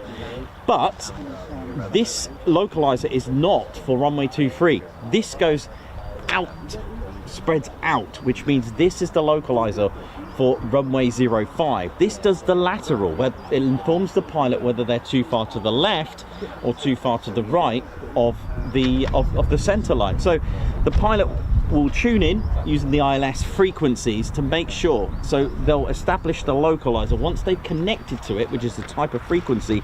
And let me may add, each aerodrome has Morse code, believe it or not. It will do the Morse code for the ICAO code, which is on your bottom left of the screen. The ICAO code is EGUL. All right, so in Morse code, when they tune in, because we've got Mildenhall very close together, they need to make sure they got the right Morse code. So pilots still need to learn a little bit of Morse code. That's both for civilian and military. So what I've done for you, I can't believe I'm getting away with this without having an aircraft coming to land. So just to give you an idea, so what I've done is the localizer is receivable at 25 nautical miles out at a rate of plus minus 10 degrees. So it spreads out 10 degrees, okay? So at 17 nautical miles, I'll give you a leeway of plus minus 35, and 10 nautical miles at 90 degrees. So this is spread out here. So the localizer for 2-3 will be all the way down the other end, okay?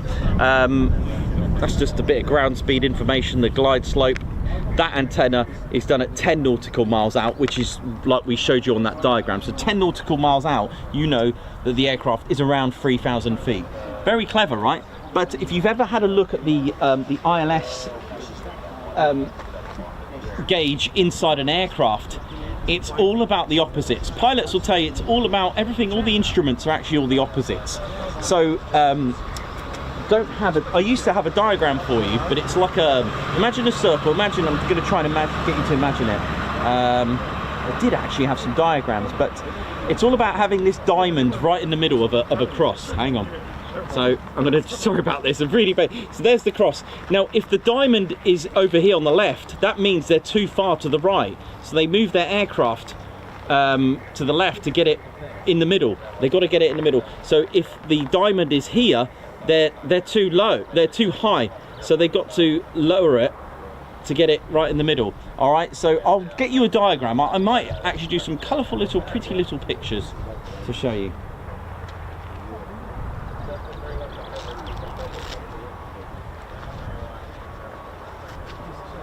So that's what the ILS does, which consists of the glide slope antenna and the localizer. Pretty cool, isn't it? So each one has their own little frequencies. And then we've spoken about SSR before and transponders. Might just do it now quickly while we've got chance, while we're waiting. So there's our aircraft, so the F-35s. Now each aircraft is given a squawk code, whether it is an F-35 or a, I don't know, Boeing 747.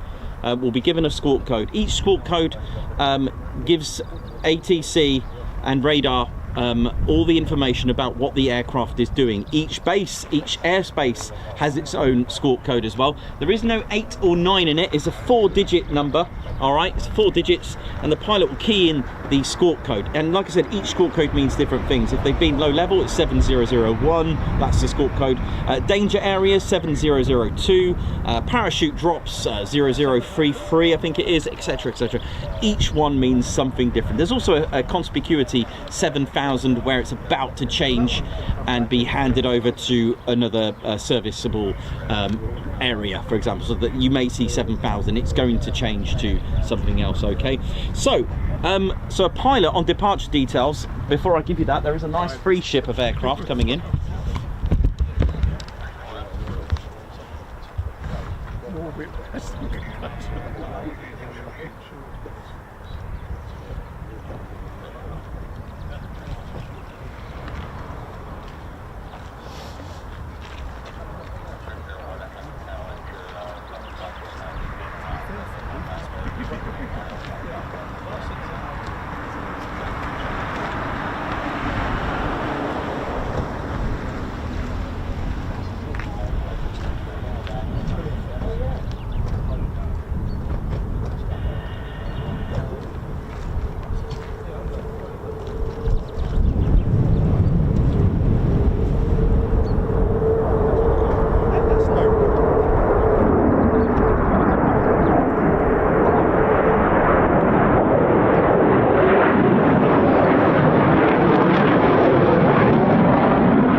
the SSR and transponder codes, etc. at the moment.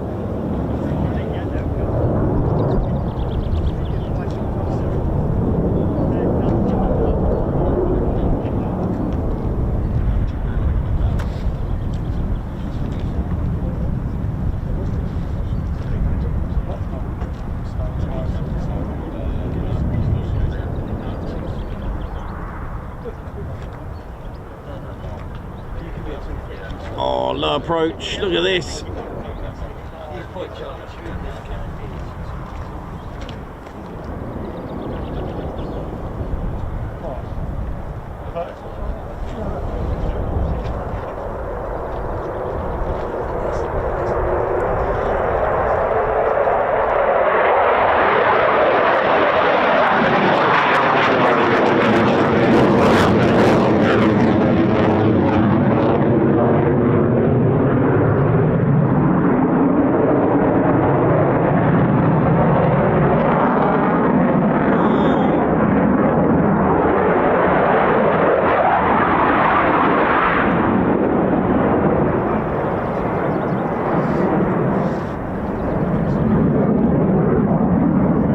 This is low, isn't it?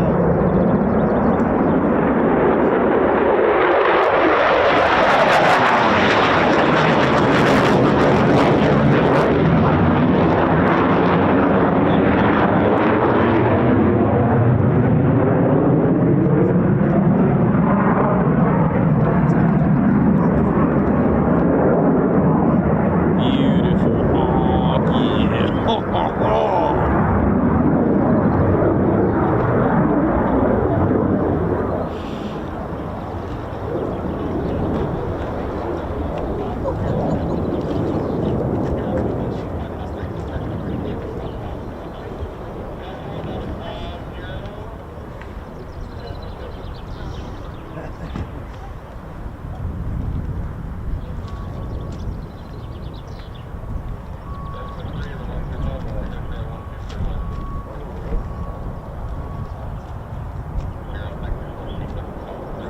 There's a slight bit of crosswind, isn't there? Look at that.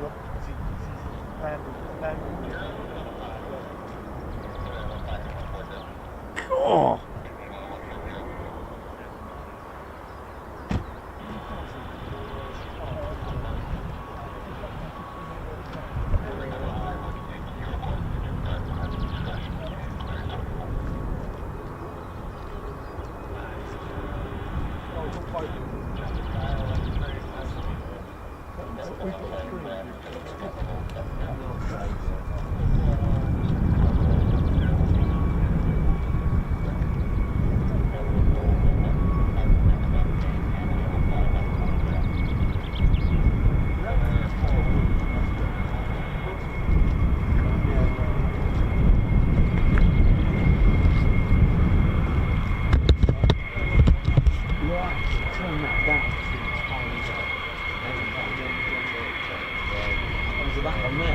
Is it? Thanks.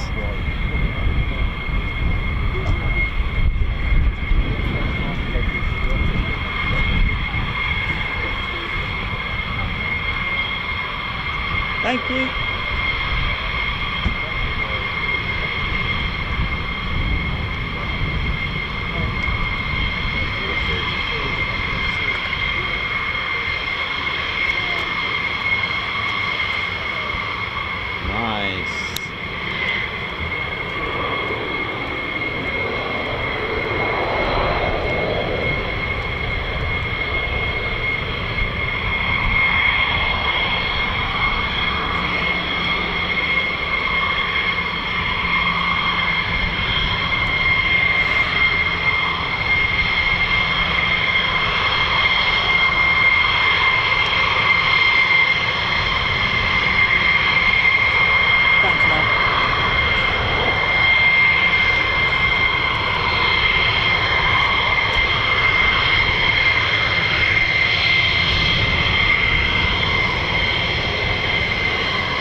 Nice 492nd Fighter Squadron F-15 Eagle there, with bowlers written on it.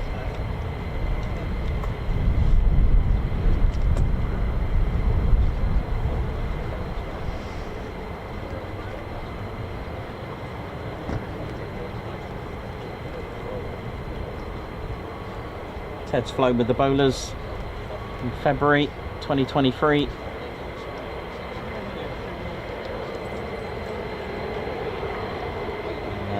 Tail number 134. So big shout out to the 492nd for doing that. Ted took part in what's called Red Air. Now Red Air is a scenario in teams of aerial combat. You've got a blue team and a red team. Blue team expected to win, of course, they're the goodies. Ted was with the baddies, and the red team do wear like red patches, and the blue team wear blue patches, and spice things up a little bit. And Ted was involved in that, so Ted's got a little certificate, and I was told by the pilot Ted did go supersonic, so that's must have sorted his fur out. Got some lovely photos from lots of you who managed to get Ted tucked in the pilot's jacket as he came into land, so that was quite nice.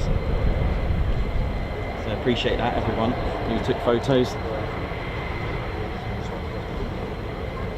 I've got another aircraft on final now. Ooh, looks good.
That, the 48th Operations Group.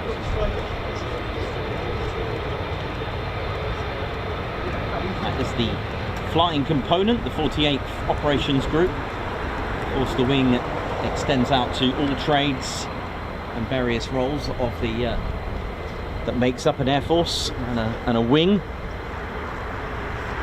48th Fighter Wing, various trades and roles from OSI, LE, communications squadrons, and medical, maintenance, fighter generation squadrons.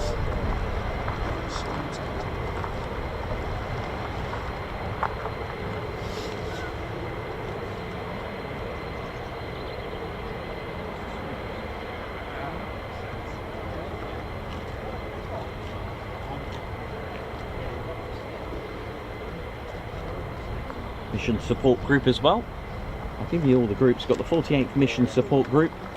We've got the Civil Engineer Squadrons, the Force Support Squadron, the SF Security Forces Squadron, Communications Squadron, the medical groups as well.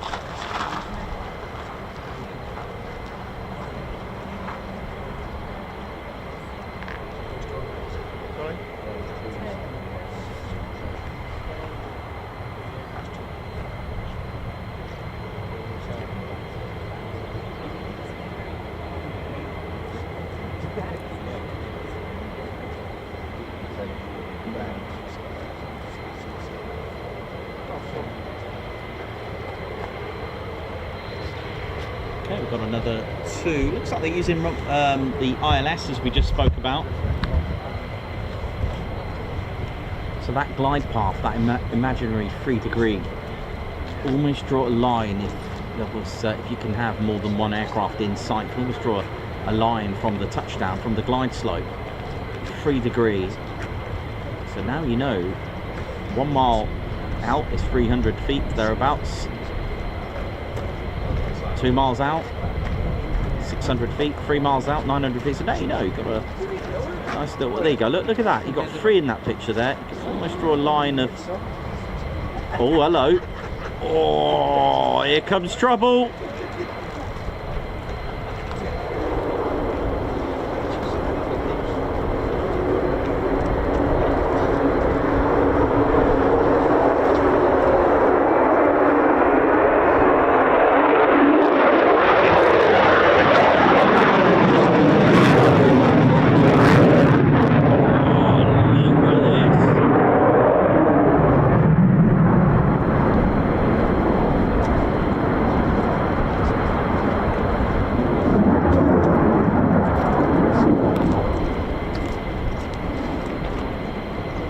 Lower than a mower.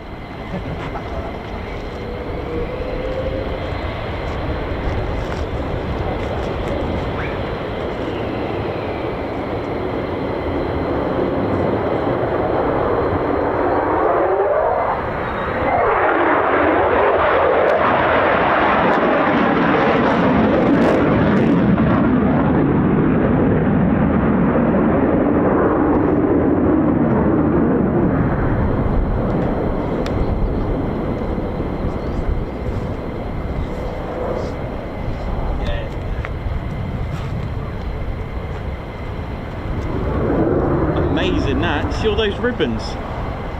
Brilliant. Hello? Yeah. Hi, Hobbycraft. Yeah, your ribbons are here at Lakenheath, mate.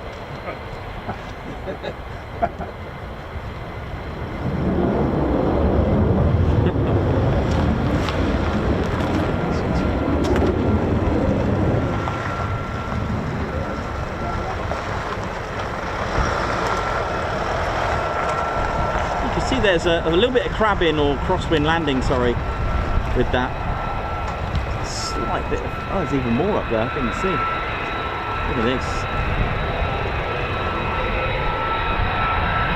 All using the ILS.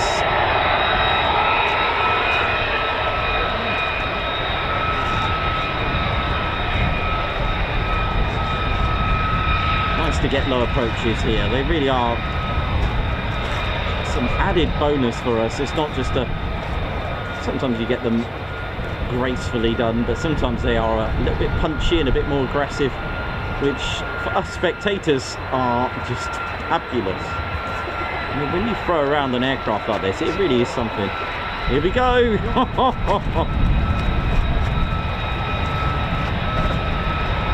This looks good. Oh, this looks good.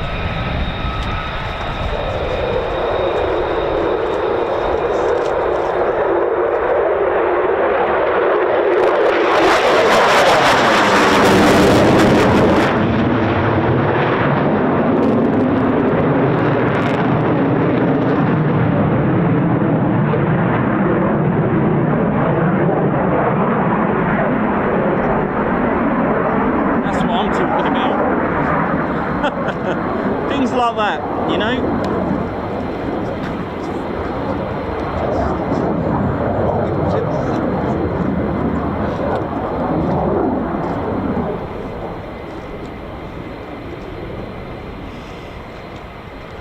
Beautiful. Don't forget, ladies and teddy bears, support the channel. Do hit that like button, and if you can, subscribe. It's free to do so, and it does help. We are very close to 92,000 subscribers. That 100k really isn't far away.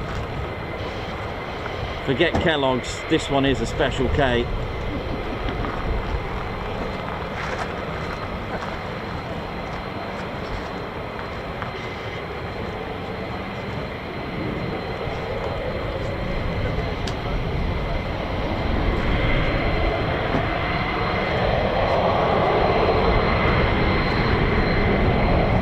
See the landing gear a lot wider on the F-35 compared to the F-15E Strike Eagle. That's why you can get, you know, it's quite narrow, isn't it, the F-15's landing gear, but all for good reason.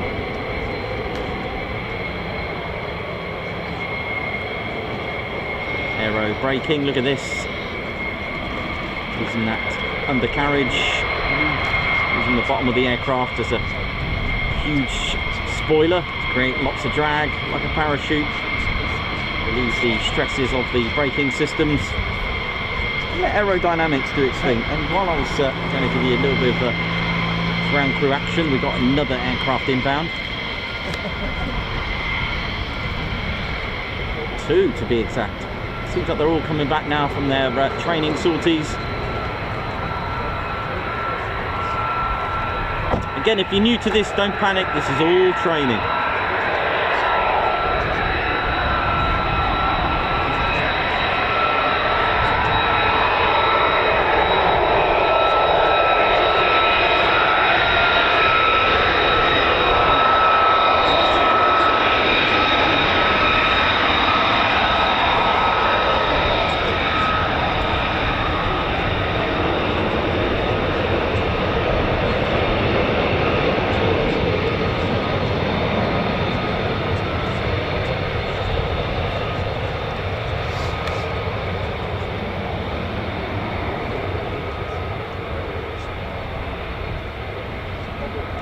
You can see now the landing gear, how narrow compared to the F-35.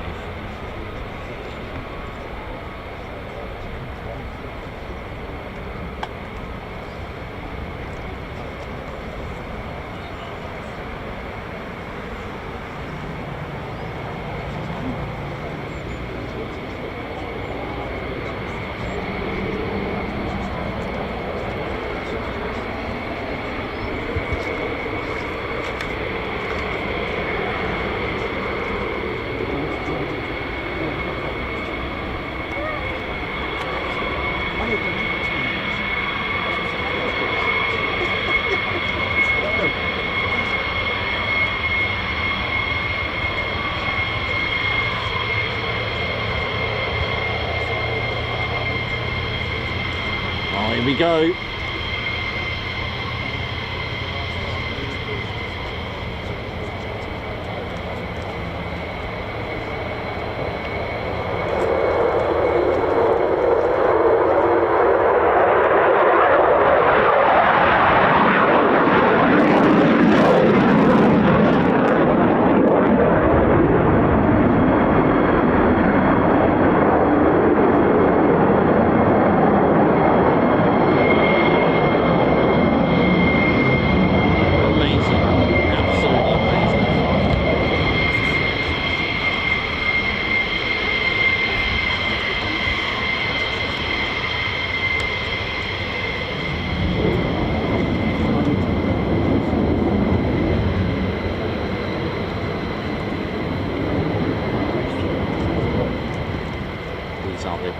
So we can see that we've had all both squadrons of the both squadrons of the F-15E Strike Eagles. So when kind of gives me an idea this could be it for the day, you know. But we'll keep you posted. Oh, look at this! Oh, that's a beast, that one. Beautiful. Big shout out to the rescue teams, crash teams, the Lakenheath Fire Department and medics as well. You know what, that looks mean, doesn't it? Look at that.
Clive, you alright, man? Yeah, not bad yourself. Yeah, good, thank you.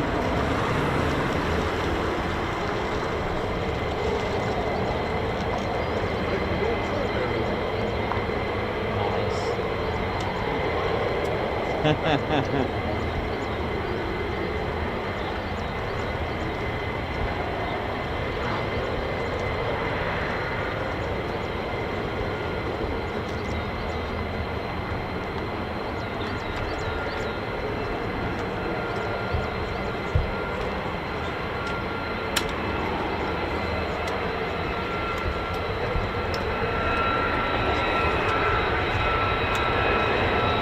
Enjoyed it so far. Another cracking day at the 48 Fighter Wing.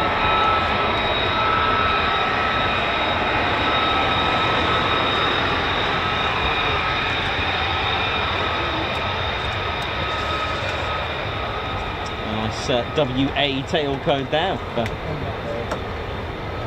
Now let's get this. It's Western Airlines originated from, right? A Lakenheath jet.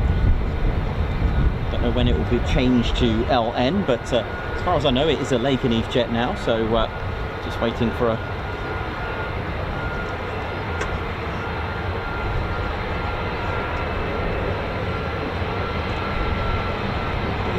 Oh, it's been like that when I got it. Yeah. Strange how you've had it wrapped.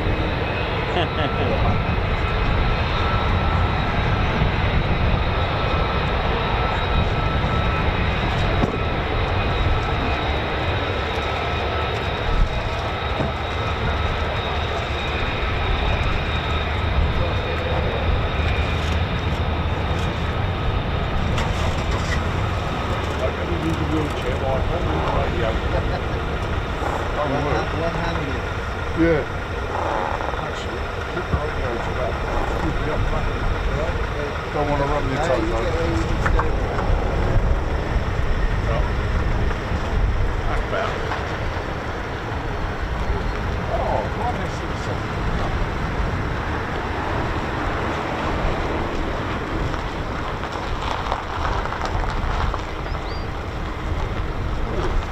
Nice air brake wave there on the way out. Another incoming aircraft as well.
This has got a triangle A on this one.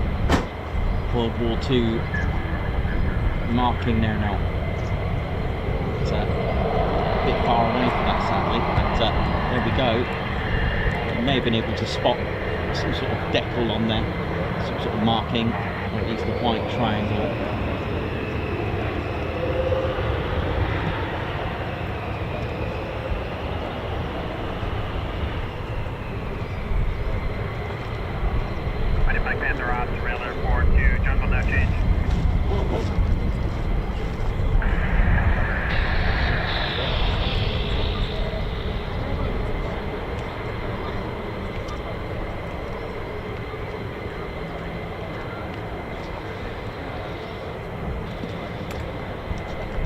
Serious camera lens you've got. What size is it?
Thanks, man.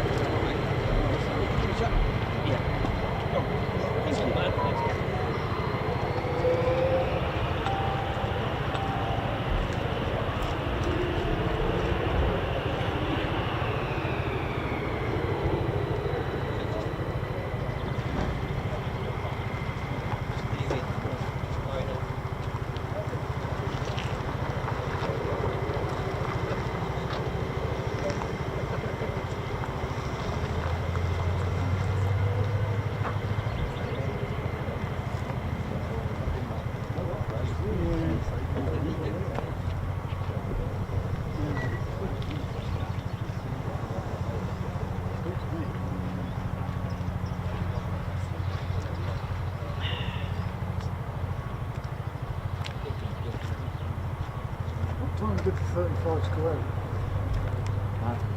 Just before 9, Oh, really? about 8:30, about that. Well, they started to go out around 8:30. Yeah. Will there be another wave go out? I couldn't tell you, but I'll find out in a bit. Yeah. Hopefully. I'm just trying to figure out. But all 4 squadrons have been out, so unlikely they'll go out again. Okay, yeah. In the early days.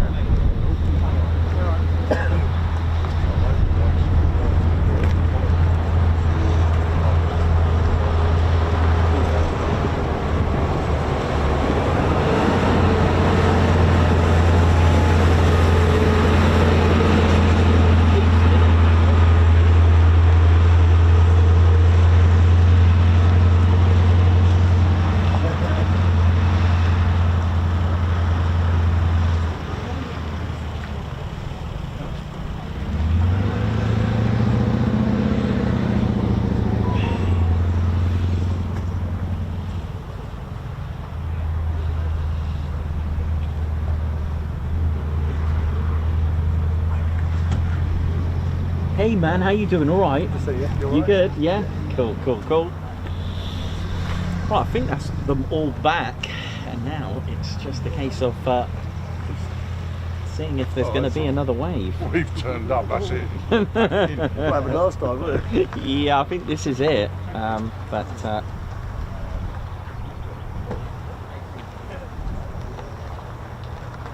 Put the mockers on. quick cup of tea. Yeah.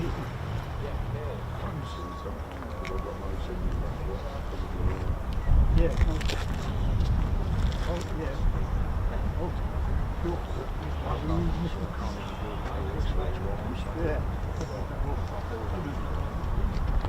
That was fun while it lasted. Oh, hum, kiss my bum.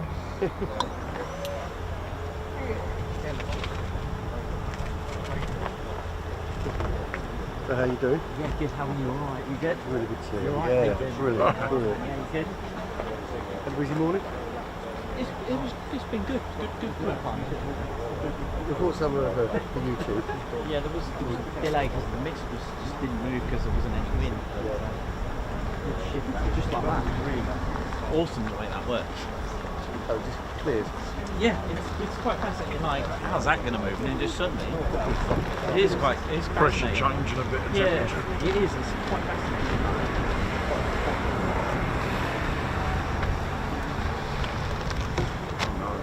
Colton fans, there's a pair of them. This is Yes, not we I know, are. I was going to say, I saw the jacket. good. Oh God, help us all. Yes, I am. How are you? Good. Well, yeah, we knew that was the risk we were. So wait around long enough, something else will happen, won't it? So, yeah, we were just debating exactly who would have sat on the lunch. Hopefully. Yeah, well, yeah, the other ones are up over yours. They're going to come back at some point, aren't they? There's still more to come back then. Yeah. Okay. Yeah, it's a bit early. Yeah, It's 20 to 11. there's still some out apparently, so. Oh, is there? Yeah. They're up over York. So there's 3 up there. There was 2 of them a few days ago down the southwest. Were there? Yeah. Nice. They were just doing something down there and they flew back again. Yeah.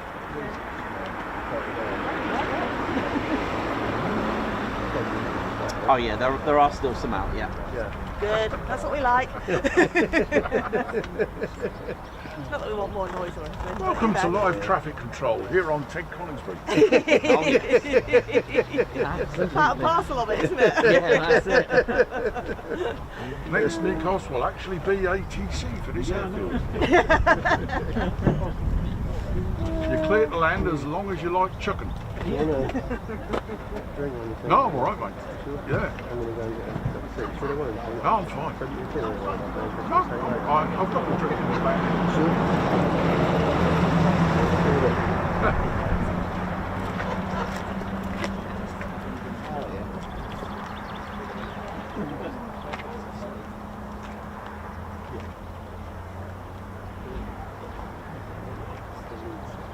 It's good to take on getting out of the car to get out. Usual airfield, isn't it? Yeah.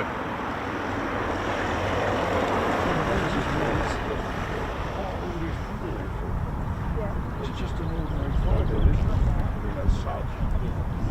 I mean, Trump's coming in, but that'll be Mildenhall later on. Yeah, I was going to say that's after 5 anyway. Yeah. I'm not waiting around that long. I've got a long drive home. You normally only get parking like this when there's visitors. Really? Ah. No, well, I just spoke to someone earlier in the week and saying, he said, oh, you know, it should be Good Friday, but he didn't mention anything in particular, it was slightly limited. Mind you, they are at the end where they're going vertical, Yeah. so maybe that's what they're all doing. Yeah. Parking badly and risking getting run over. Yeah. Still, we can always hope that the police will come along and possibly for being idiots. Oh, did I say that live on camera?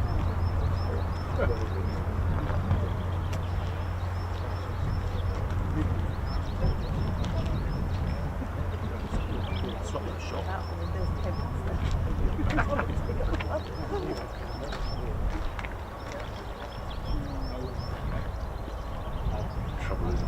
I used to live at the end of the runway. Did you? Yeah. Wow. Not literally, but Yeah, yeah. just off the end of the runway. Close enough to get- 600 metres or so. Yeah. You used to have them, as they banked to turn to go north, they were turning round the corner of the gardens. They weren't, they were a bit further out. But Yeah, but it was good enough to me. and then some silly sod decided to cut my leg off. It's rather convenient, wasn't it? Yeah, it was.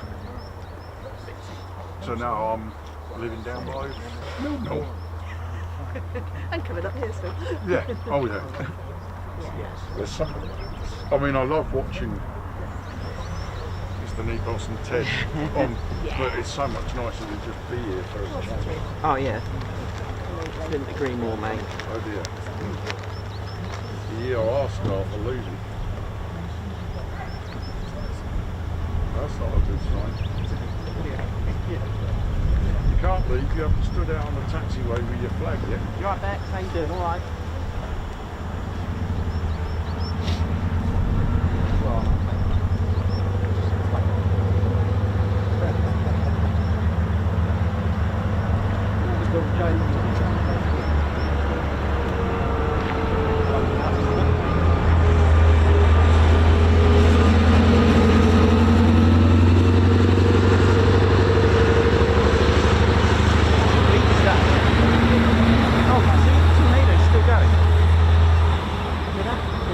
He's there to suck up anything. Yeah. Hiya, mate. All right. Yeah, good. Good. Yeah, good. Thank you. How are we doing, ladies, gents, and teddy bears? So we've still got we've got about 2 F-15s or so still out. They are on their way back. And, thanks for joining us. The day's not over yet. Right, Ted, what are you saying, mate?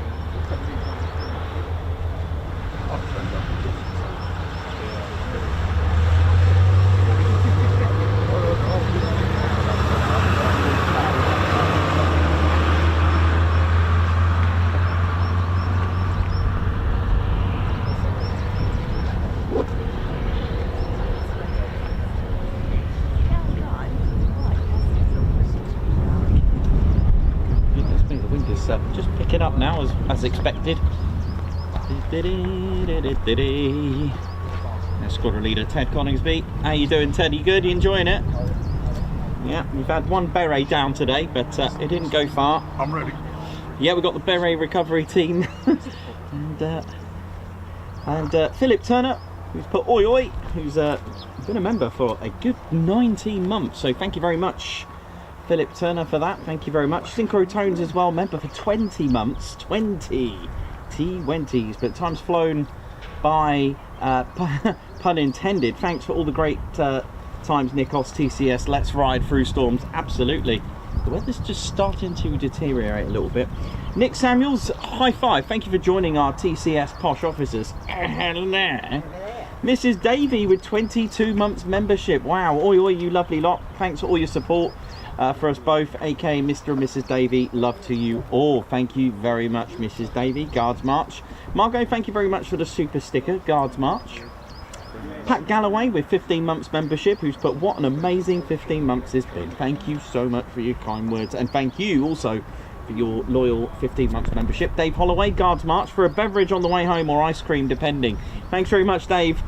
Thank you very much, regards to you and the family. Babs R, high five. Thank you for gifting a Ted Coningsby membership. Guards March. Muzz Mason, high five. Paul Pump. And thank you for gifting 5 Ted Coningsby memberships. A Guards March for that. Thank you very much. Very kind of you. Paul C, congratulations on 12 months membership. Oi oi, 12 months in the best community on YouTube. Hashtag TCS. Thank you very much. And congratulations on that 1-year milestone. Davey Bell, high five. Thank you for joining the Ted Coningsby Posh Officers Club. Stephen Mann, thank you very much for the super sticker. Guards March. And Perez Matman Bush, member for 21 months, also part of our not only Fighter Squadron but also Spanner Flighters. But oi oi, wow, 21 months with the TCS. This is the greatest military aviation channel. I'm really proud to be a member. Thanks Ted, Nikos, Claire Bear, Spanner Flight and all of our fans for making it awesome. Thank you very much, Guards March. Julie with 22 months membership. Keep up the good work, Nikos and Ted. I love QCF. Guards March. Chris Austin, oi oi, Nikos, Ted, Player Bear, and all the Spanners. Hope everyone is having a brilliant day. Oh yeah, let's ride. Chris, thanks a lot, man. And a high five going out to you as well for gifting a Ted Coningsby membership. Guards March. Alan Gates celebrating 18 months membership. Great channel. Planes, Bears and History, 18 months. Wow. Thank you for being a member of our Fighter Squadron as well, Alan. Thank you. Katie Coates, thank you for the super chat. Does anyone know if Air Force One is coming in for a pit stop into Mildenhall this afternoon, please? That's fine. I know you're just asking. Possibly. It is always a possible and a fingers crossed. Nothing is certain. It is military aviation. There's a lot out there anyway on the internet about that. So it is possible. Times, no idea. But, you know, take a chance. Hope for the best. Jenny B, member for 13 months. 3 months Starlings. Far, far, far. Thank you very much, Jenny B. And Jenny B, thank you for the super chat. A Guards March. Correction, 13 months. A Guards March there. We Stevie Boy as well. Teducation, thank you very much for the super chat. Guards March.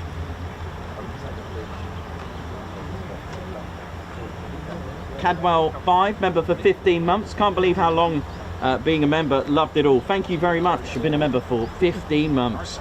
Walking Dave, high five. Guards March. Welcome to the TCS Posh Officers Club. There. Guards March. Ali Leyland, member for 13 months. 13 months of amazing TCS family and much love.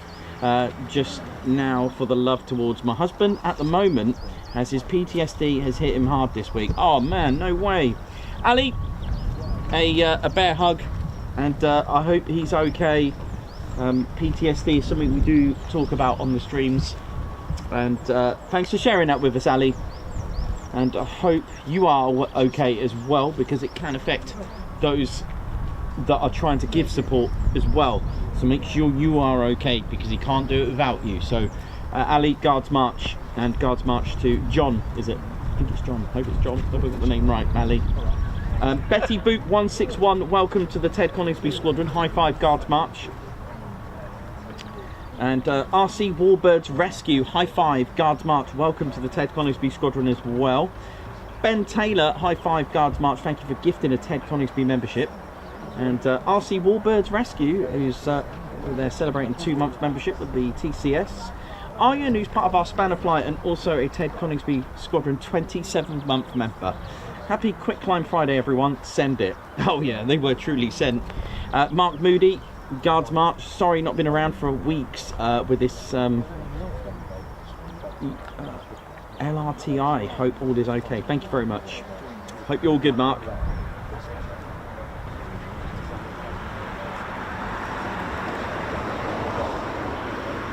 And thanks for the super chat there, Mark. Let's have a look at our F-15s. They are very close now, just approaching the north of... well, they're going in between March and Downham Market. So they might be using Point Charlie. Big shout out to the Point Charlie crew. They're not here today, but big shout out to them, Kino and Righty. I haven't seen Righty on here for a while. Is he alright? Where's Righty? Maybe he's on here. Let's have a look. Righty, you on here, man? Daniel Walker, who's here live, Guards March. Edward Coates. Also got Gucci Man here with us. We've got Bex, Jay, Simon Watchorn. We've got Clive, Andy Kemp. Got loads here. Chris Lane. Oi oi! What else have we got here? Yeah, you're done. You're done. You're done. The 5,000 Reggies that are on this vehicle at the moment. The guys down below, how you doing? Oi oi! Oi oi!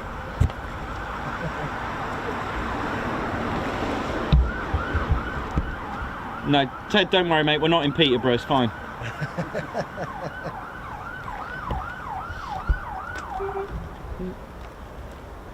hope everything's all right. Sounds like they're coming up here. Yeah. Hope that's all right down there.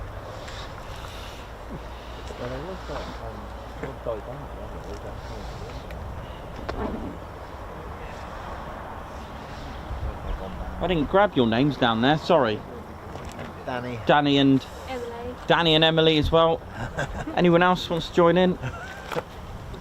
Aircraft spotting crew. I think I saw did I see Mark with his one of his collection of classic cars? Right, here we go. Point Charlie. Here we go. Oh, I think I just.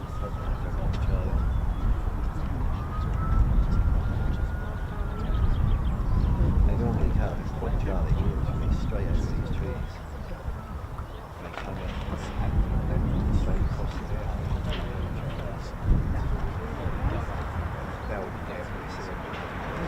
Oh, Lee, sorry, Ali. Let me do that again.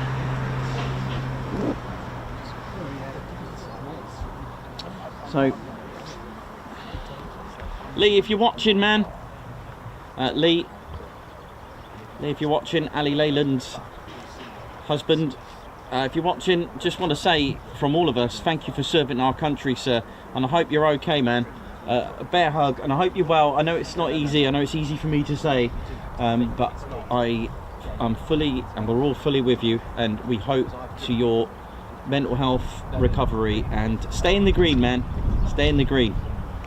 And the best thing is to spot these things as well. So actually talking about it, you don't need to be an expert to listen. You can just listen, because these things sometimes are very hard to express when you're going through those dark times. It doesn't matter how open you are or how closed you are, sometimes we just can't say anything, and it's just not a nice feeling, really. And you just, it's like a kettle, it's got to stop at some point when it reaches boiling point. But sometimes PTSD, I've always compared it to an aircraft. It needs the ground crew, it needs ground. And an aircraft might look nice, but you know, it's probably not, you know, there's all sorts of things going on inside. And we always look out for all of those who just need a little bit of support like that. So Ali, thanks for reaching out to us.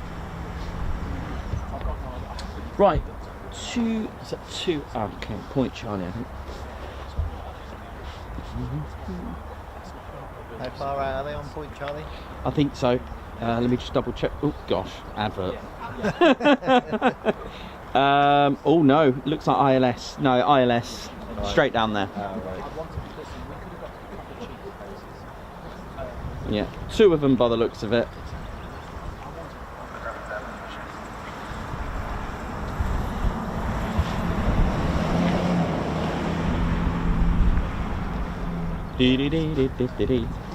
Danny, I like the back of your. I like the hoodie. Snake. That's cool. I think I've got a bunny rabbit that looks like that in the van. He doesn't have a name. I haven't named him yet, so. I actually pushed the subscribe button the other day. I'll have you know. Thanks, man. Thanks, Dan. Thank you. I bought the patch the other week, and I was like, do you know, I was sat there fishing, and I was like, I've got to yeah, man. subscribe. It's free. It helps. I don't catch more fish though. No, but he keeps me company, so he keeps me on the straight and narrow. Yeah. I can see a burger coming this way. Low flying. Yeah, it's a low flying, squawking 7001, low level. UFO.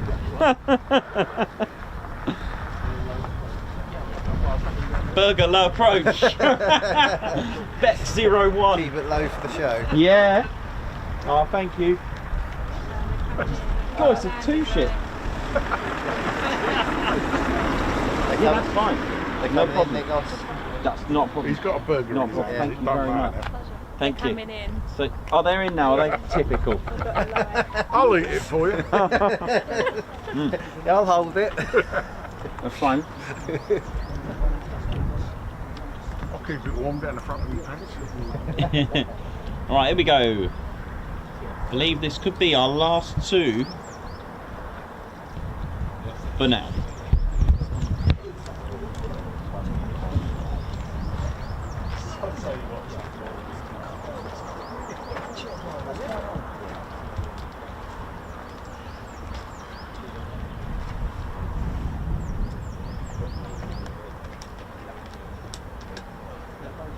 See the second one.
the old saying goes, we watched them all go out and saw them all come back in.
Gas Russell, how you doing? Oi to you. I believe that's everything back.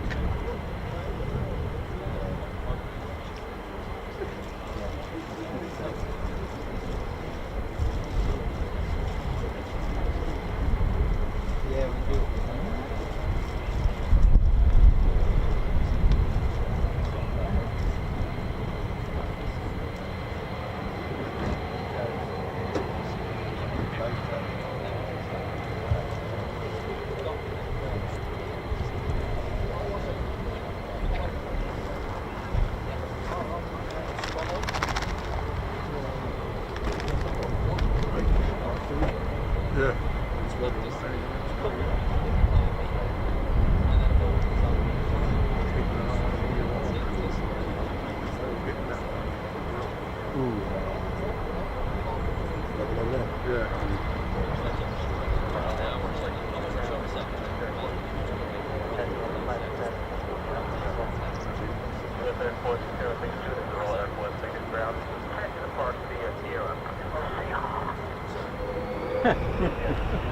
It's a very formal conversation. Oh, it's beautiful. This is US Air Force. What else are you Very going to good. be?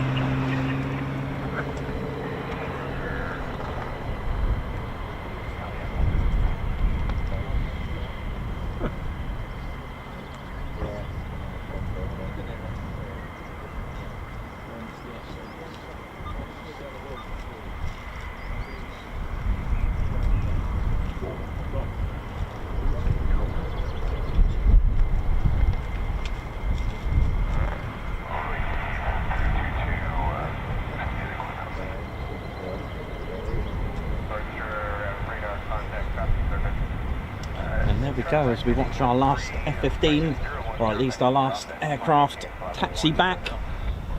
And we're just going to go and have a quick cup of tea. And we'll just have to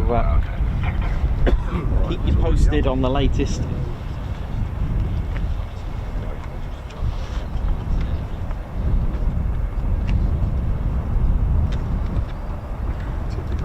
We're going to stop coming.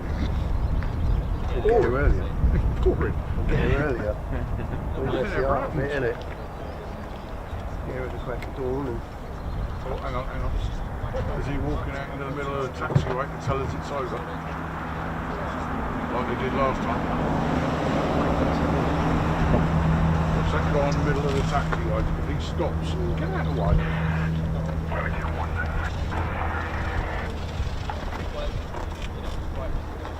No. He just wants to get on the channel, No, I think. He stopped. Plane coming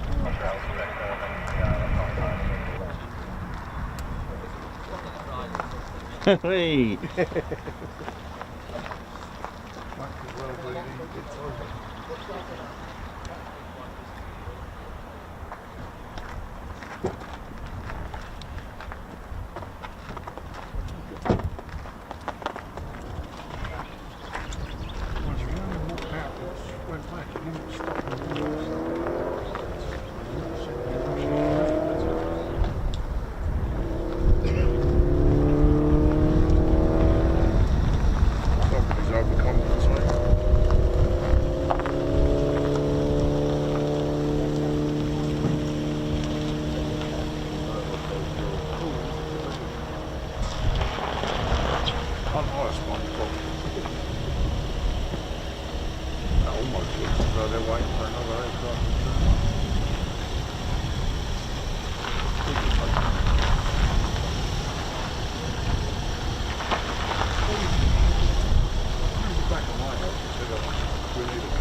Righty, how you doing, man? Righty 7-2. How you doing? Hope you're good, mate.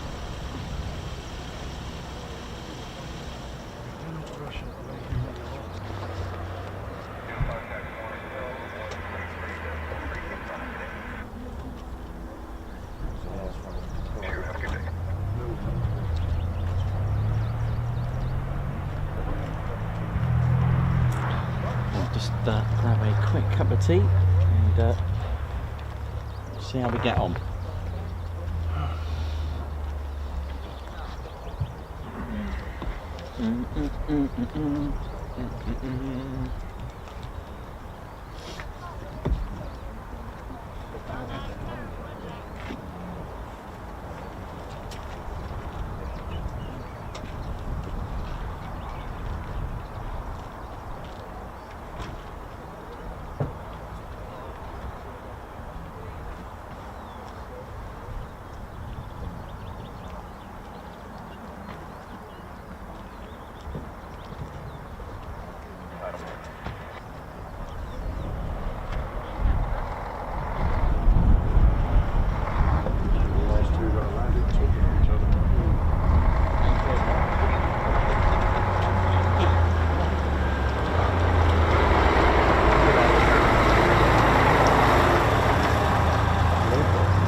Actually,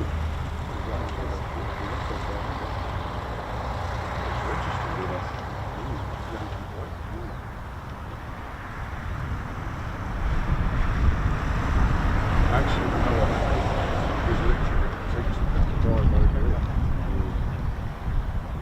If he's a transport worker, he could be being taught this is how you drive on British roads.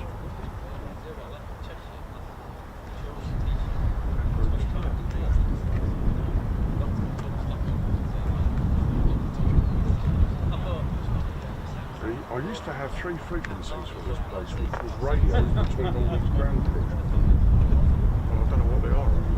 They stopped using them for a while. It was really annoying. So you could hear them literally saying, "Oh, we're checking out this, we're checking out that." We've got the library out of business. It's supposed to be dreadful.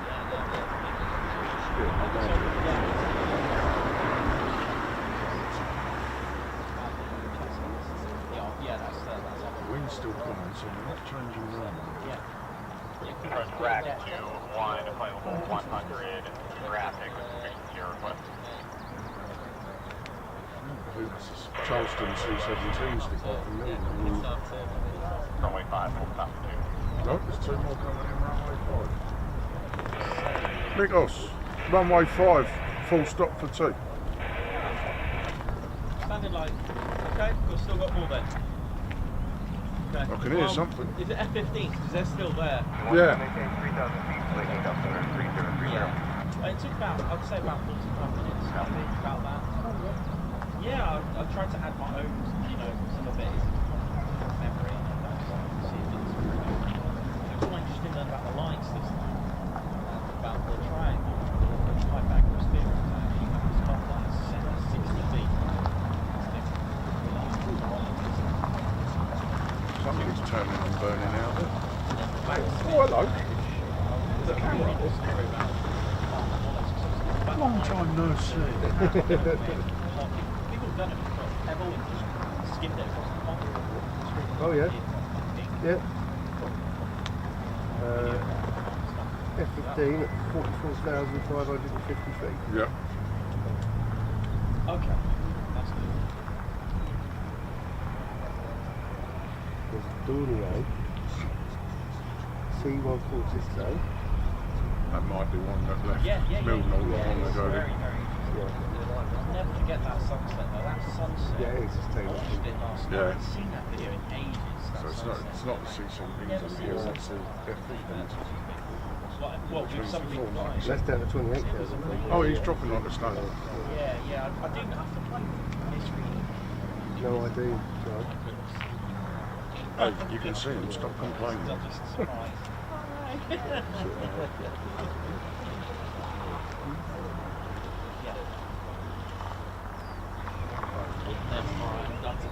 worked out well because it wasn't PDA today. Well, as far as I know, anyway. As far as I know. Yeah, so that was lucky. Yeah, so I took a gamble. I can enter the rivals for signing in. Just standard. Okay. Yeah, just standard. Bit of blob to the right of your centre screen.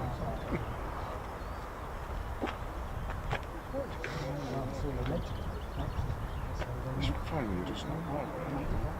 Thoroughly understated, of course. Thoroughly supporting all its actions.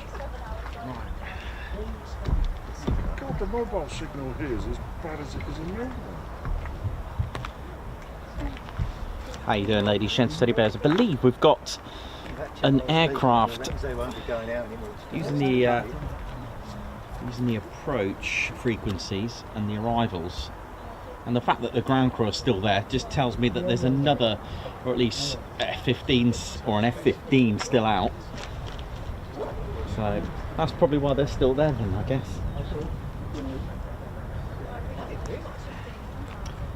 If you're watching ADSB, this will be probably one of the most amazing landings because the F-15 is coming in backwards I love it when it. I love that. I love that. I love. So brace yourselves. Forget Stowbolt, and forget the backwards flying crow. But we may have a backwards flying F-15, ladies and gentlemen. It's on ADSB coming in backwards. I like that. I love stuff like that. New technology. Yeah.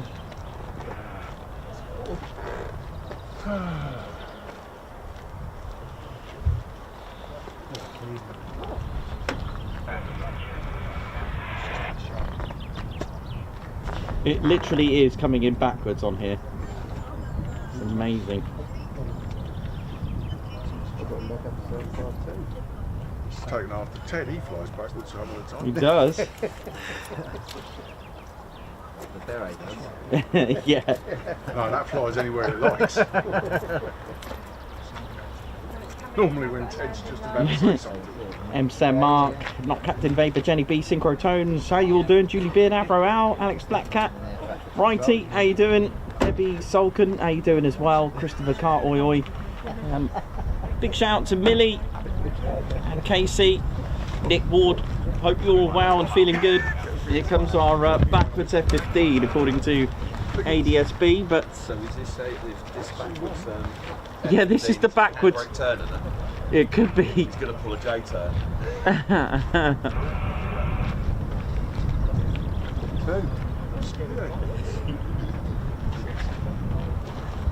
And I can oh, there's two.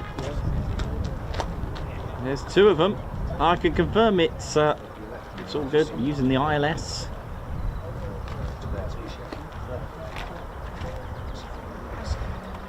I hope you've all enjoyed today. But this is what can happen when you think it's all over.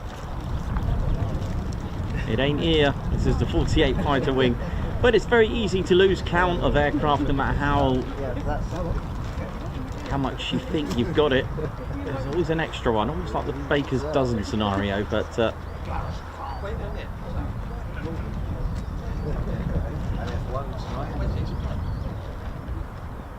F1 today.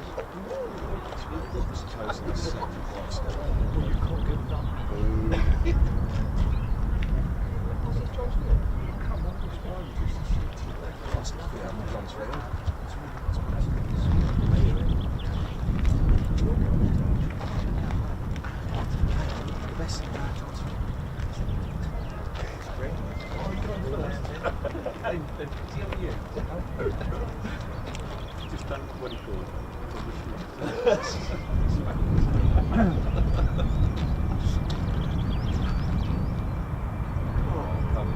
One of you. I'm not doing it for you. Let me make a call.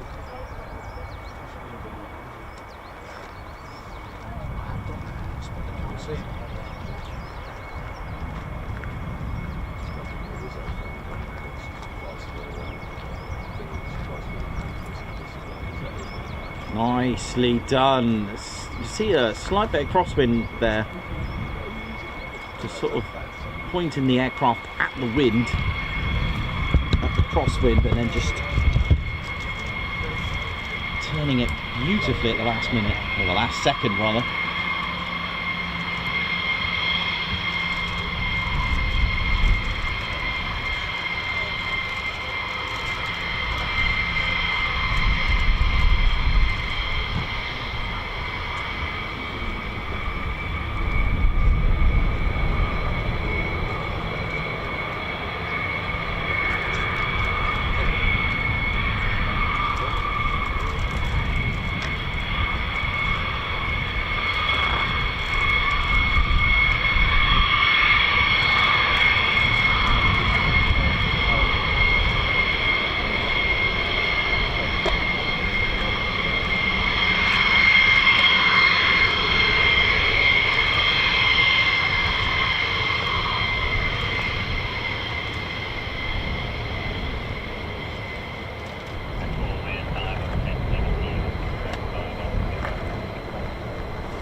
entering the frame, not No, leaving that's the the frame. thing. I blame the front for it.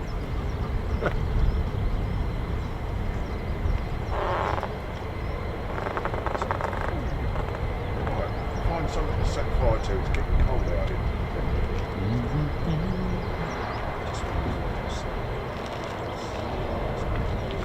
Right. Well, it depends what it is here.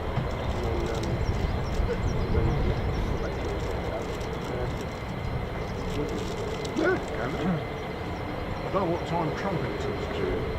8 o'clock. It's a bit late. Not really. Well, no, it should still be relative daylight.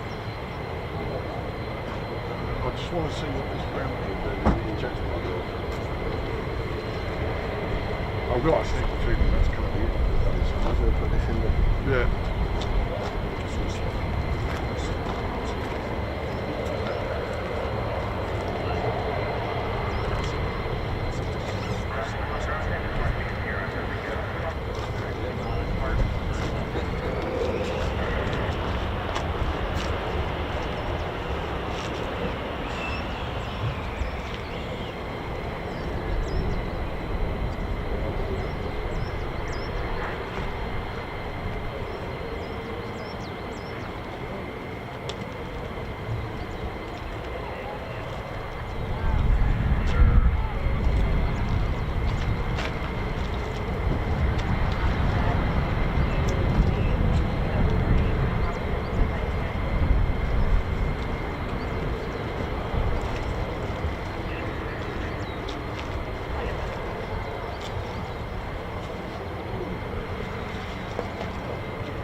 I hope you've enjoyed today, ladies, gents, and teddy bears. Don't forget to hit the like button and, of course, support the channel by subscribing. And if you are subscribed, don't forget to hit that all-important notification bell button. You'll be notified of our latest and greatest live streams and videos.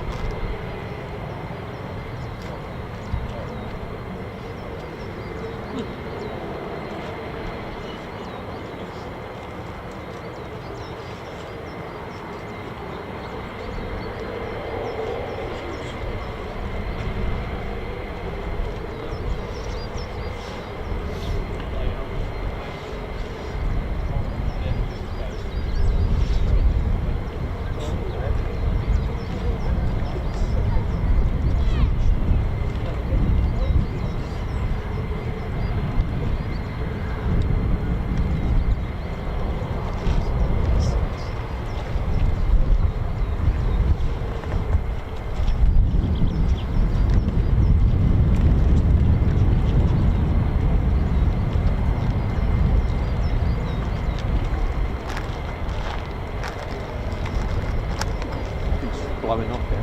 Sorry.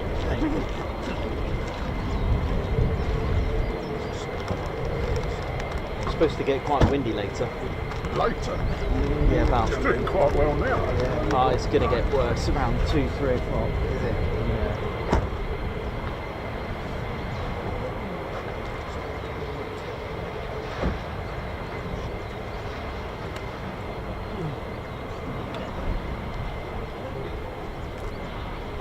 Spoiled. It's not really weather. It's the sort of seasonal weather. It's a shock for the system.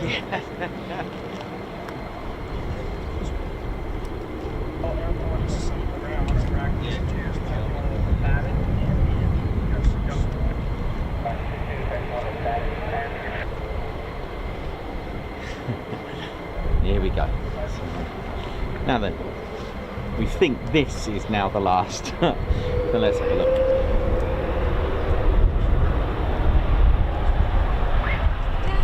Yeah, you got a sweep.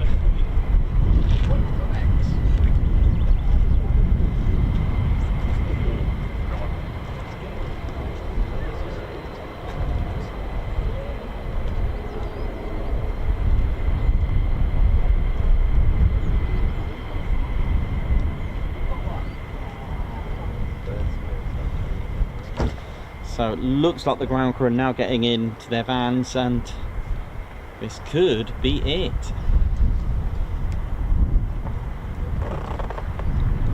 Oh, sure, he was going some, wasn't he? Top Gear test track. It was. No, it can't be. He's still on his wheels.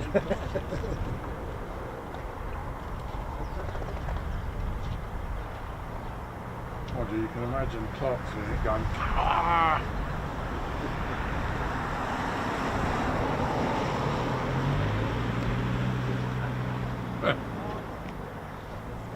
Well, they've started a rumour he's coming back for Top Gear and all. Really? Yeah. The people that set odds on who does what are saying he's coming back to do Top Gear again. And in theory, the other two will probably come with him. Yeah. Now that their contracts with Amazon are up. So he was channel, typhoon on the ground. Yeah, he's sinking. He said he was pointing towards flights, all of a sudden he went like that, he's pointing that way now. He's landed on the water, yeah. I'm wondering, there's a carrier out there then? No. Typhoons don't land on carriers. What else could it be then? A typhoon's just having a play. It's obviously Low level. decoded. Yeah. It's got to be.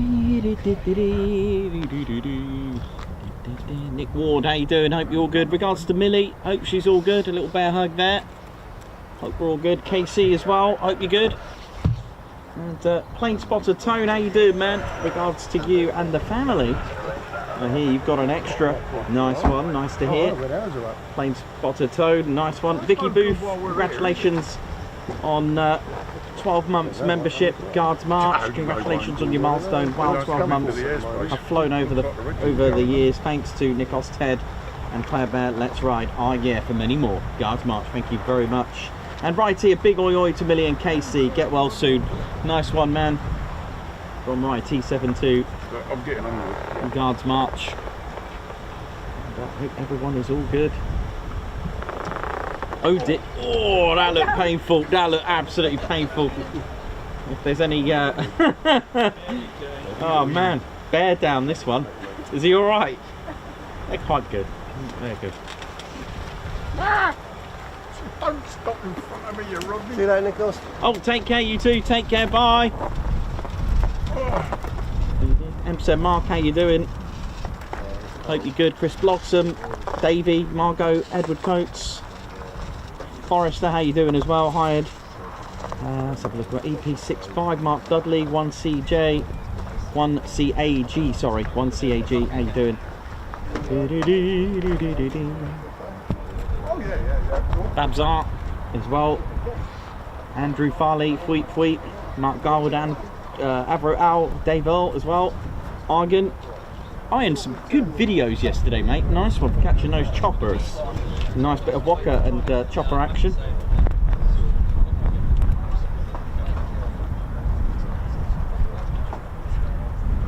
Rob Kennard as well. Oh, it's time to get the Teds out. Joshua Brown, nice to see you too as well, man. Paul Mayers as well. Hope we're all good and well.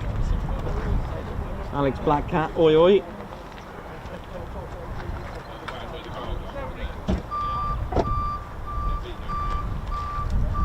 Attention, this F-15 is flying backwards.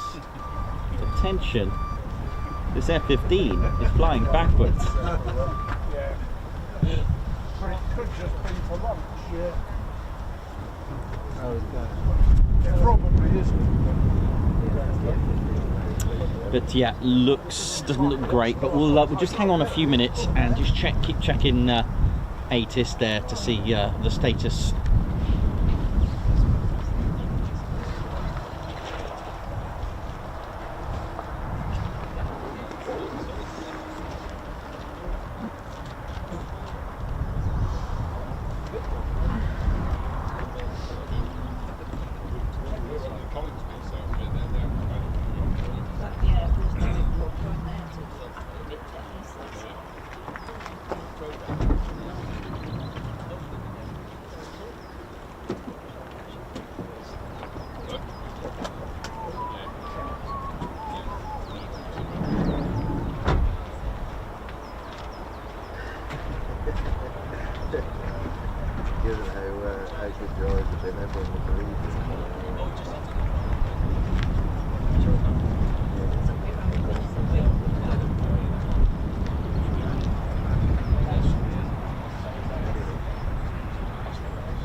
Yeah, it's still open at the minute, so.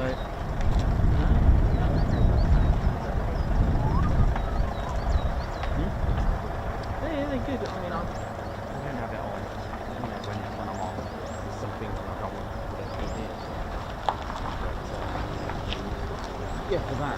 And when just as soon as I know that active started, then I start. So I like my natural reaction. I know they're doing it. It's better that I don't know. It's like, oh, God, it is.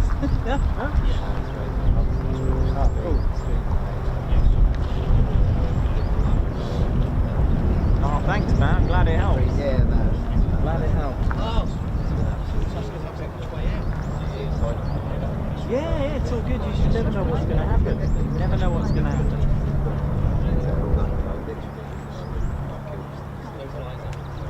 For me, they wake up in the morning. It's a double-edged sword because Yeah. you're like, I want to get up now. Yeah, I know what you mean. Yeah, see, I used to be at the desk at work and you'd hear a rumbling. Oh, I want to be there. Oh, it's a blessing that it came at the same time.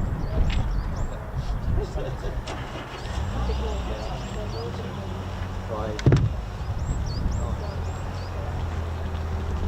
Yeah. How we're doing, ladies, gents, teddy bears. So the runway's still open at the moment, so I'll just stay put just for a little bit longer. Hope we're all good and enjoyed the show today. We've had some fantastic quick climbs.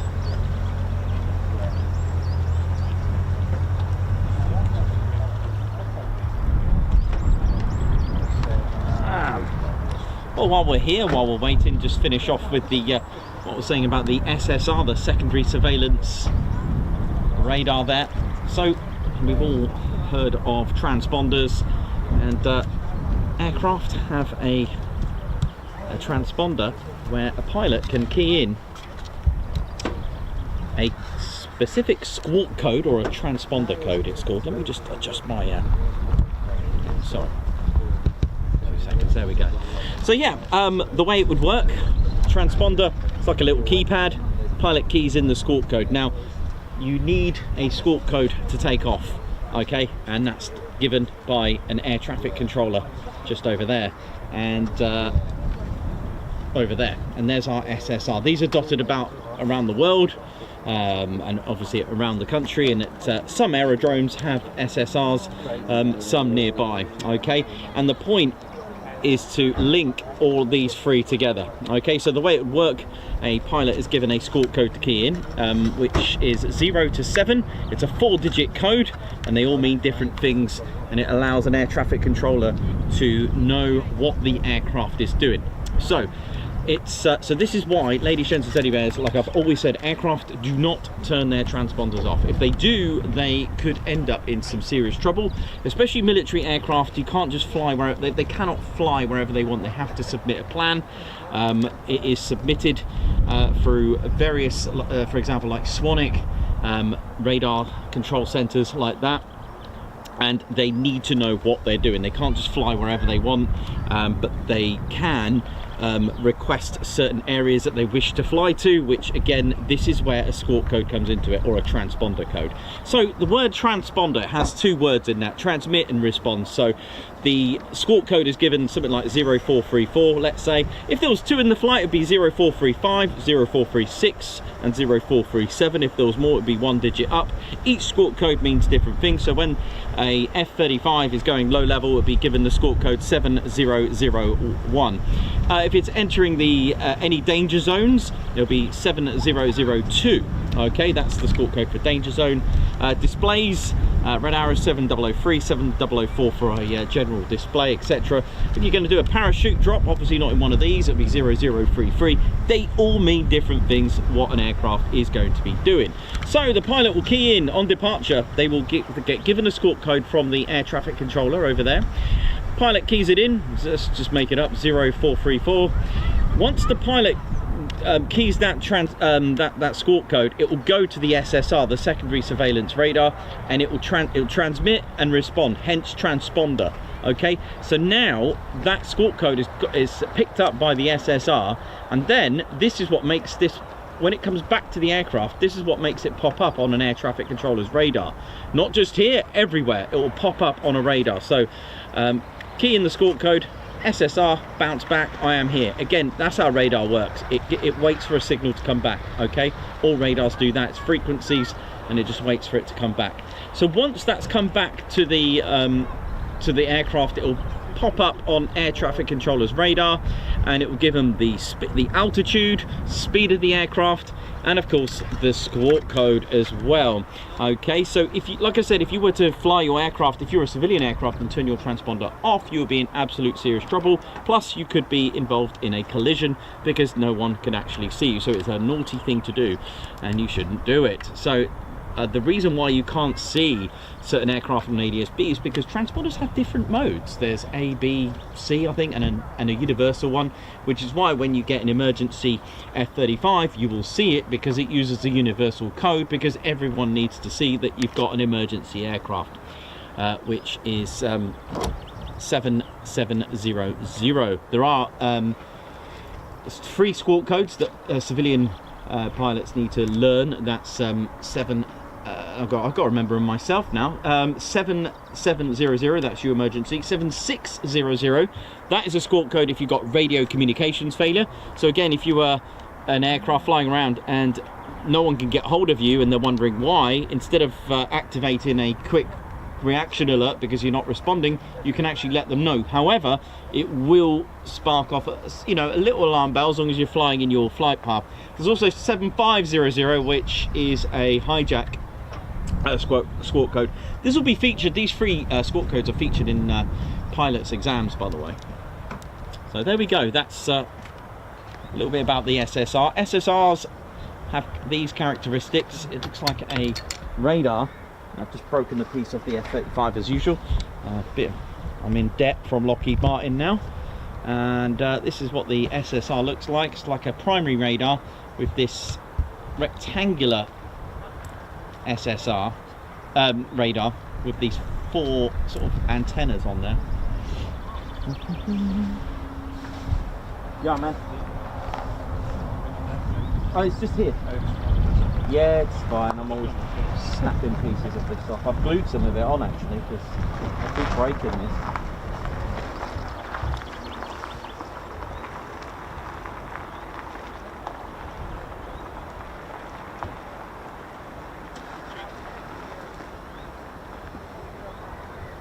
Still going.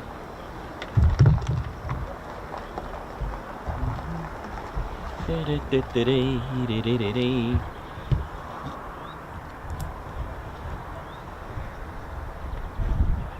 our air traffic control tower. The tinted angled windows at 15 degrees takes away the glare.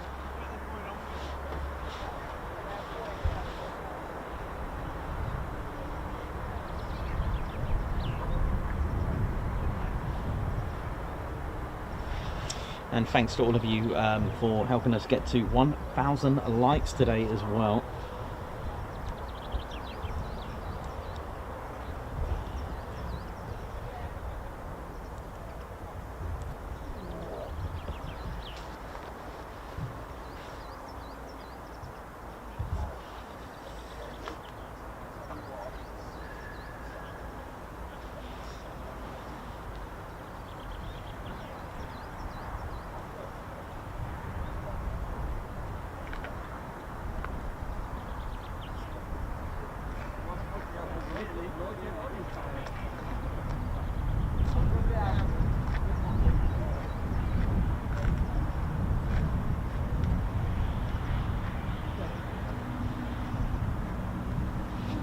Andrew Farley, we did have, I think, 2. One on takeoff, one was a bit lower than a mower. In fact, it was just barely reaching those trees.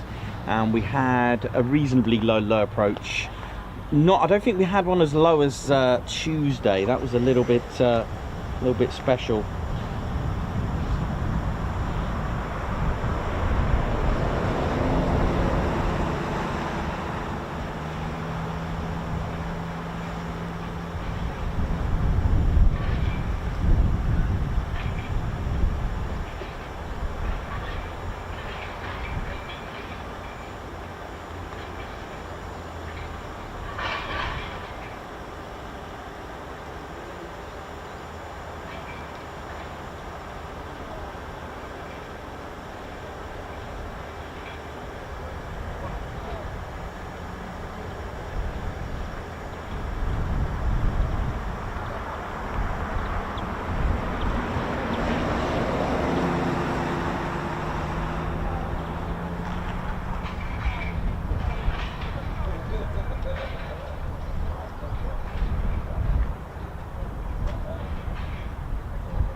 I mean, the only other thing, it could be waiting for a C-17 to come in. It might be like 4 or 5 o'clock.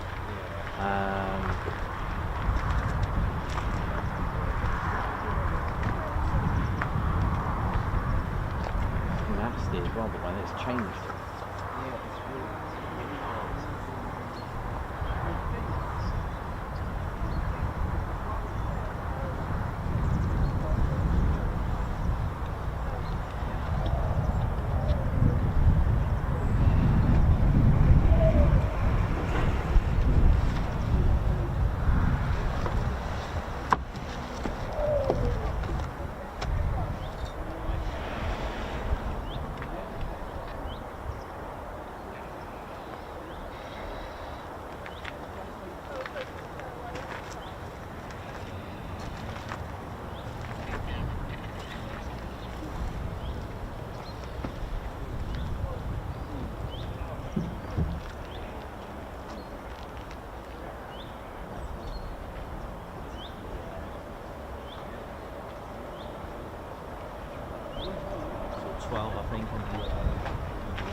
Still on, still open, but don't know. We'll wait till 12 and judge it from now, I think.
How we're doing, ladies, gents and teddy bears? Hope we're all good and well. Just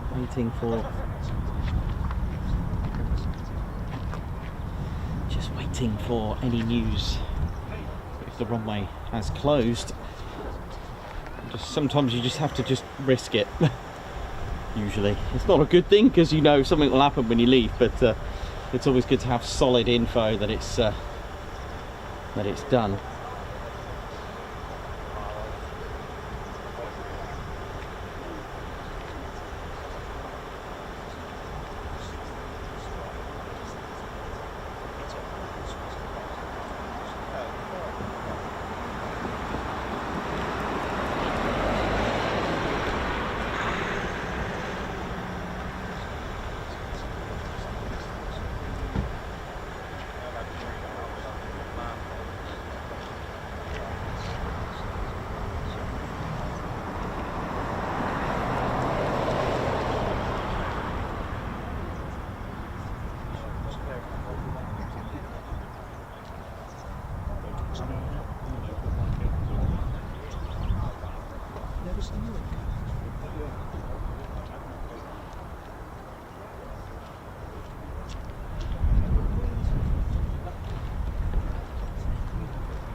How we doing, ladies, gents, teddy bears? So today, well, especially in the evening, marks the 82nd anniversary of the Dam Busters raid, and officially known as Operation Chastise.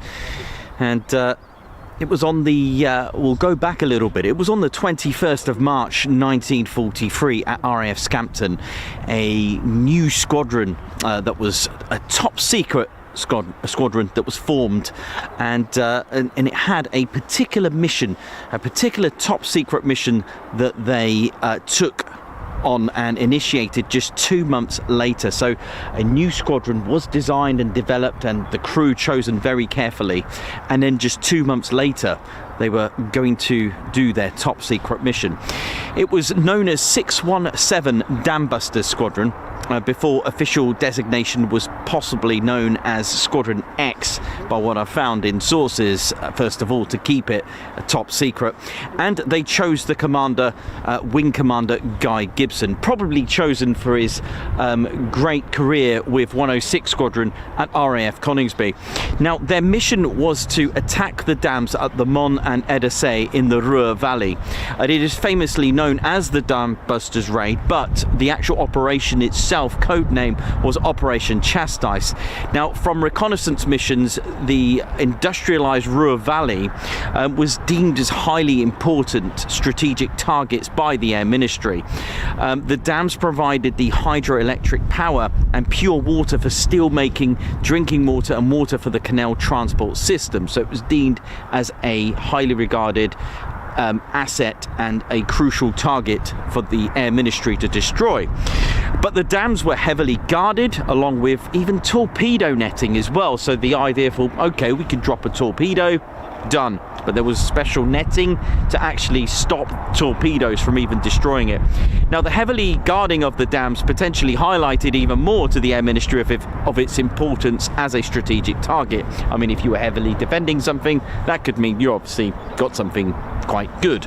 So how could these dams be destroyed? A usual heavy bomb could be sorted out, but even precision and accuracy was needed to go with that as well. And like I said, torpedoes, well, they even had special netting to stop them. So they had to devise a very careful plan, and this could be the option, and to have a specially defensive netting to try to defeat that. But they found a way. The mission led a man named Barnes Wallace, who was the assistant chief designer at Vickers, who designed the geodetic airframe for the Wellington bomber. On a side note, Barnes Wallace also designed the high ball bouncing bomb as well, the bouncing ball, the high ball, for another top secret squadron, which was 618 Squadron. They didn't even have a squadron badge, and they were originally tasked to sink the Tirpitz, but that one didn't go ahead. Wallace had a few ideas for a bomb to destroy the dams, including a 10 long ton, 22,000 pound bomb, which is 10,000 kilos, but to be dropped from an altitude of about 40,000 feet. That's 12,000 meters. But it was part of the earthquake bomb concept, but there wasn't a bomber in the inventory to even carry such a bomb with this criteria. So Wallace ingeniously created the 9,000 pound, that's 4,100 kilo bomb in a barrel-like, almost like a mine, wooden cylinder, which was charged by a hydrostatic fuse. The idea for the backspin could have possibly come from when he was a child. We've all probably done it. I've done it myself. We used to get a rock or a nice smooth pebble and try to skim the waters. That was kind of the inspiration for the background for the bouncing bomb, as in the backspin as well, how this could help. You see, going too fast could actually smash and break on impact, so the backspin would help it slow down a little bit and help it bounce, and then to have enough speed for it to destroy the dams. Now, these bouncing bombs would have a mechanism to backspin at 500 RPM in the aircraft. However, these had to be dropped. Okay, this was the other problem. They had to be dropped at 60 feet. And the speed of the aircraft was calculated to be at 240 miles per hour from their release, and skip across the surface of the water and hitting the dam. The bouncing bomb also had a code name. It was called Upkeep. Now, the aircraft of choice was the Avro Lancaster, but this had to be modified, which I'll show you. You may notice you may have a Lancaster model with squadron markings AJ, Alpha Juliet. That was 617 Squadron's markings. And you'll also notice the upper turret missing as well. Roy Chadwick and Avro got to work modifying the Lancasters to be equipped with the Barnes-Wallis bouncing bomb, including the bouncing bomb mechanism. We often speak about thrust to weight ratio on our shows, and adding more weight affects performance. So weight reduction was key for the modifications. The upper turret was removed along with the internal armour as well, and the bomb bay doors were even removed. Bomb bay doors on the Avro Lancaster are 33 feet, so you can see some either some recreations of paintings. You can just see them all stacked underneath. Now, Wing Commander Guy Gibson was highlighted on our streams quite a few times as having a glowing record with his career with 29 Fighter Squadron for 4 aerial victories, and was recognised by his great leadership with 106 Squadron back at RAF Coningsby as well. He was promoted to Wing Commander at RAF Coningsby and got himself into flying sortie after sortie. He did 6 consecutive sorties and carried out and took part in many raids for Coningsby, and the Air Ministry took note of this, and Bomber Command were even highlighting this to Air Ministry to say this is someone that's going to be good for leading. So that possibly why he was chosen. Also, air crews also had to be specifically selected to fly at such category criteria. 60 foot at 240 miles per hour. It called for a good crew and good equipment. Barometric altimeters were not always accurate either, or at least on this type of mission there could be no room for error at all, even the slightest error. So another modification to the Lancasters were to have the 2 spotlights, and I'll show you on here. I've got myself, this one's got the Grand Slam. If I turn this around and show you the modifications that it would have had on the Lancaster. So this one's a modified Lancaster. Now you probably see, if I show you the squadron code here, Yankee Zulu. Now again, this is another squadron code for 617 Squadron, and they used Yankee Zulu when they were using the 22,000 pound Grand Slam bomb. With such weight added, don't forget, we've always mentioned thrust to weight ratio. You are now adding a lot of weight to an aircraft that's not really supposed to have that much. So weight reduction was key, and obviously evasive maneuvers during like being attacked weren't an option. You'll notice the turret removed on here as well to save weight, because we've just added 22,000 pounds. Now the armored plating inside on the inner parts of the fuselage were removed, and the spotlight system. Okay, so the way they calculated this for 60 feet, they actually did a bit of Pythagoras theorem. You're going to need to have an imaginary triangle. Let's use, I'll tell you what, see this post here? Let's use that. So there was a spotlight right on the nose going down, and it would be focused to at 60 feet. And about here, underneath, about here, was another spotlight going at an angle to reach down at 60 feet. When those 2 spotlights converged together, that was the highlight to be at 60 feet. That was what they were looking for, using spotlights. A cunning plan. As you can see here, the bomb bay doors have been removed. Again, similar to what the bouncing bombs would have done as well. So to have them in there, so they would have had the bomb bay's doors. Sorry, I said the whole bomb bay there. Sorry about that. The actual doors, sorry, they would have been removed, which were around 33 feet each by about 2.5 foot by 2.5 foot. So all that was gone. The bomb bay doors total is 33 feet long by 5 foot wide, so they would have been removed as well. So like I said, now, so you got the aircraft, you got a wing commander, now you need a crew that can fly it. So they called for a good crew and good equipment, and like I said, they modified the Lancasters with those spotlights as well. So on the night, and which is why I'm mentioning it today, it was on the night of the 16th of May 1943 into the early hours of 17th of May, 19 modified Lancasters departed RAF Scampton and headed for the Ruhr Valley to bomb the dams. and I've got a little post of each one. You may have a collection of Lancasters in your collection. AJ with the call sign G for Gibson, he was the raid leader. His mine exploded, but it was short of the dam and used the aircraft to draw anti-aircraft fire away from the other crews. I mean, that is the type of mentality. It's like, okay, maybe I'll just use my aircraft to have the anti-aircraft fire as a decoy, perhaps, to actually have that thinking to say, right, my other 18 Lancasters are going to get, you know, obviously detected. Maybe they can use me as the bait. But unbelievable. It was, you know, and I wrote down each one. There was AJM for Mother on the first wave as well. This was hit by anti-aircraft fire outbound. The mine bounced over the dam and shot down over the target while attacking. Pilot Officer Fraser and Pilot Officer Bircher, they survived. AJ Popsy, the mine missed the target.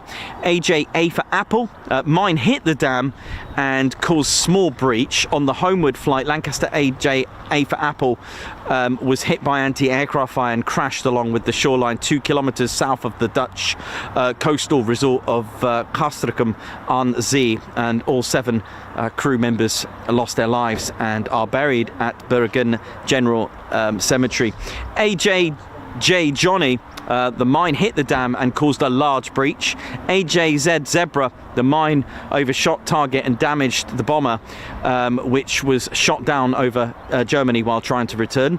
N Nancy, the mine hit the dam and caused a large breach. B Baker crashed after hitting a large-scale power lines. Wave 2 included T for Tommy, mine hit the target, no apparent effect. E Easy crashed after hitting power lines outbound. K King shot down over the Dutch coast outbound. H Harry lost the mine after clipping the sea outbound, returned without attacking a target. W Willie, damaged by anti-aircraft fire over the Dutch coast, returned without attacking the target. And finally, Wave 3, Y for York, could not find the target due to mist, landed at Scampton with an armed mine. F for Freddy, mine hit the target, no apparent effect. O Orange, mine hit the target, no apparent effect again. S for Sugar, shot down over the Netherlands outbound. And C Charlie, shot down over Germany outbound. Frederick Tees was the sole survivor. 19 Lancasters, 11 did attack the target, 8 Lancasters did not return, 3 POWs, and a total of 53 Bomber Command men killed. Lest we forget, ladies, gents, teddy bears, which is what I've highlighted today. So later on, do check out that post and click the link and have a look at the video of what I got on the 80th anniversary of Operation Chastise, with the Lancaster doing a series of display over RAF Coningsby in the sunset. It was very moving, and probably that similar sort of light as they took off, perhaps, but very, very atmospheric, very moving.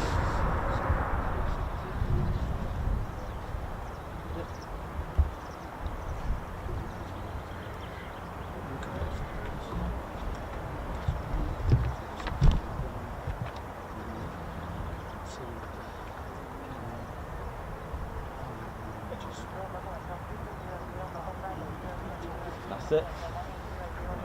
That's the one. It's closed. Right, Ross, thanks, mate. Yeah, no worries at all. Thank you.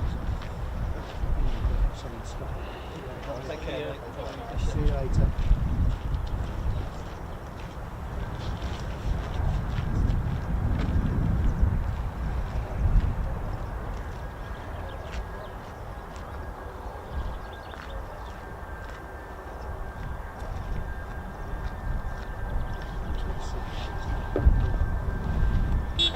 Oi, oi.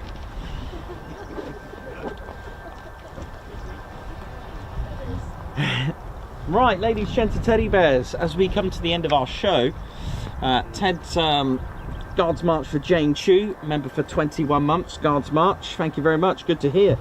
Janet D, member for 3 months as well, thank you very much. And Chris Lane, where is he? He's over there somewhere. Chris Lane joining us. High five, welcome to the Ted Coningsby Squadron, man. Nice one, Guards March, who's watching live and live. So then, Teddy, it's time to get ready to go, because it's time to end the show. wishing you a very happy weekend. However, we do have one more show. Oh yes. Get in there, innit? Hey. Right, thank you very much. So 48 Fighter Wing, thank you very much. US Air Force in Europe. You know how it is, 48 Fighter Wing.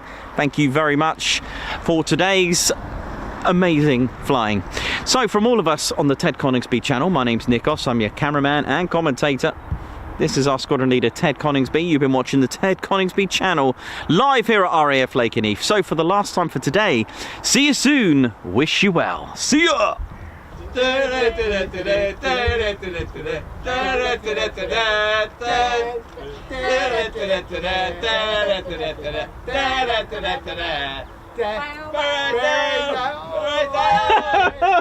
Oh no! Where did actually? Oh god! They got it. Bury down, bury recovery team. Goodness me! That was a good one. That really went. Oh my word! Right, let's hit the button, Teddy. Thank you.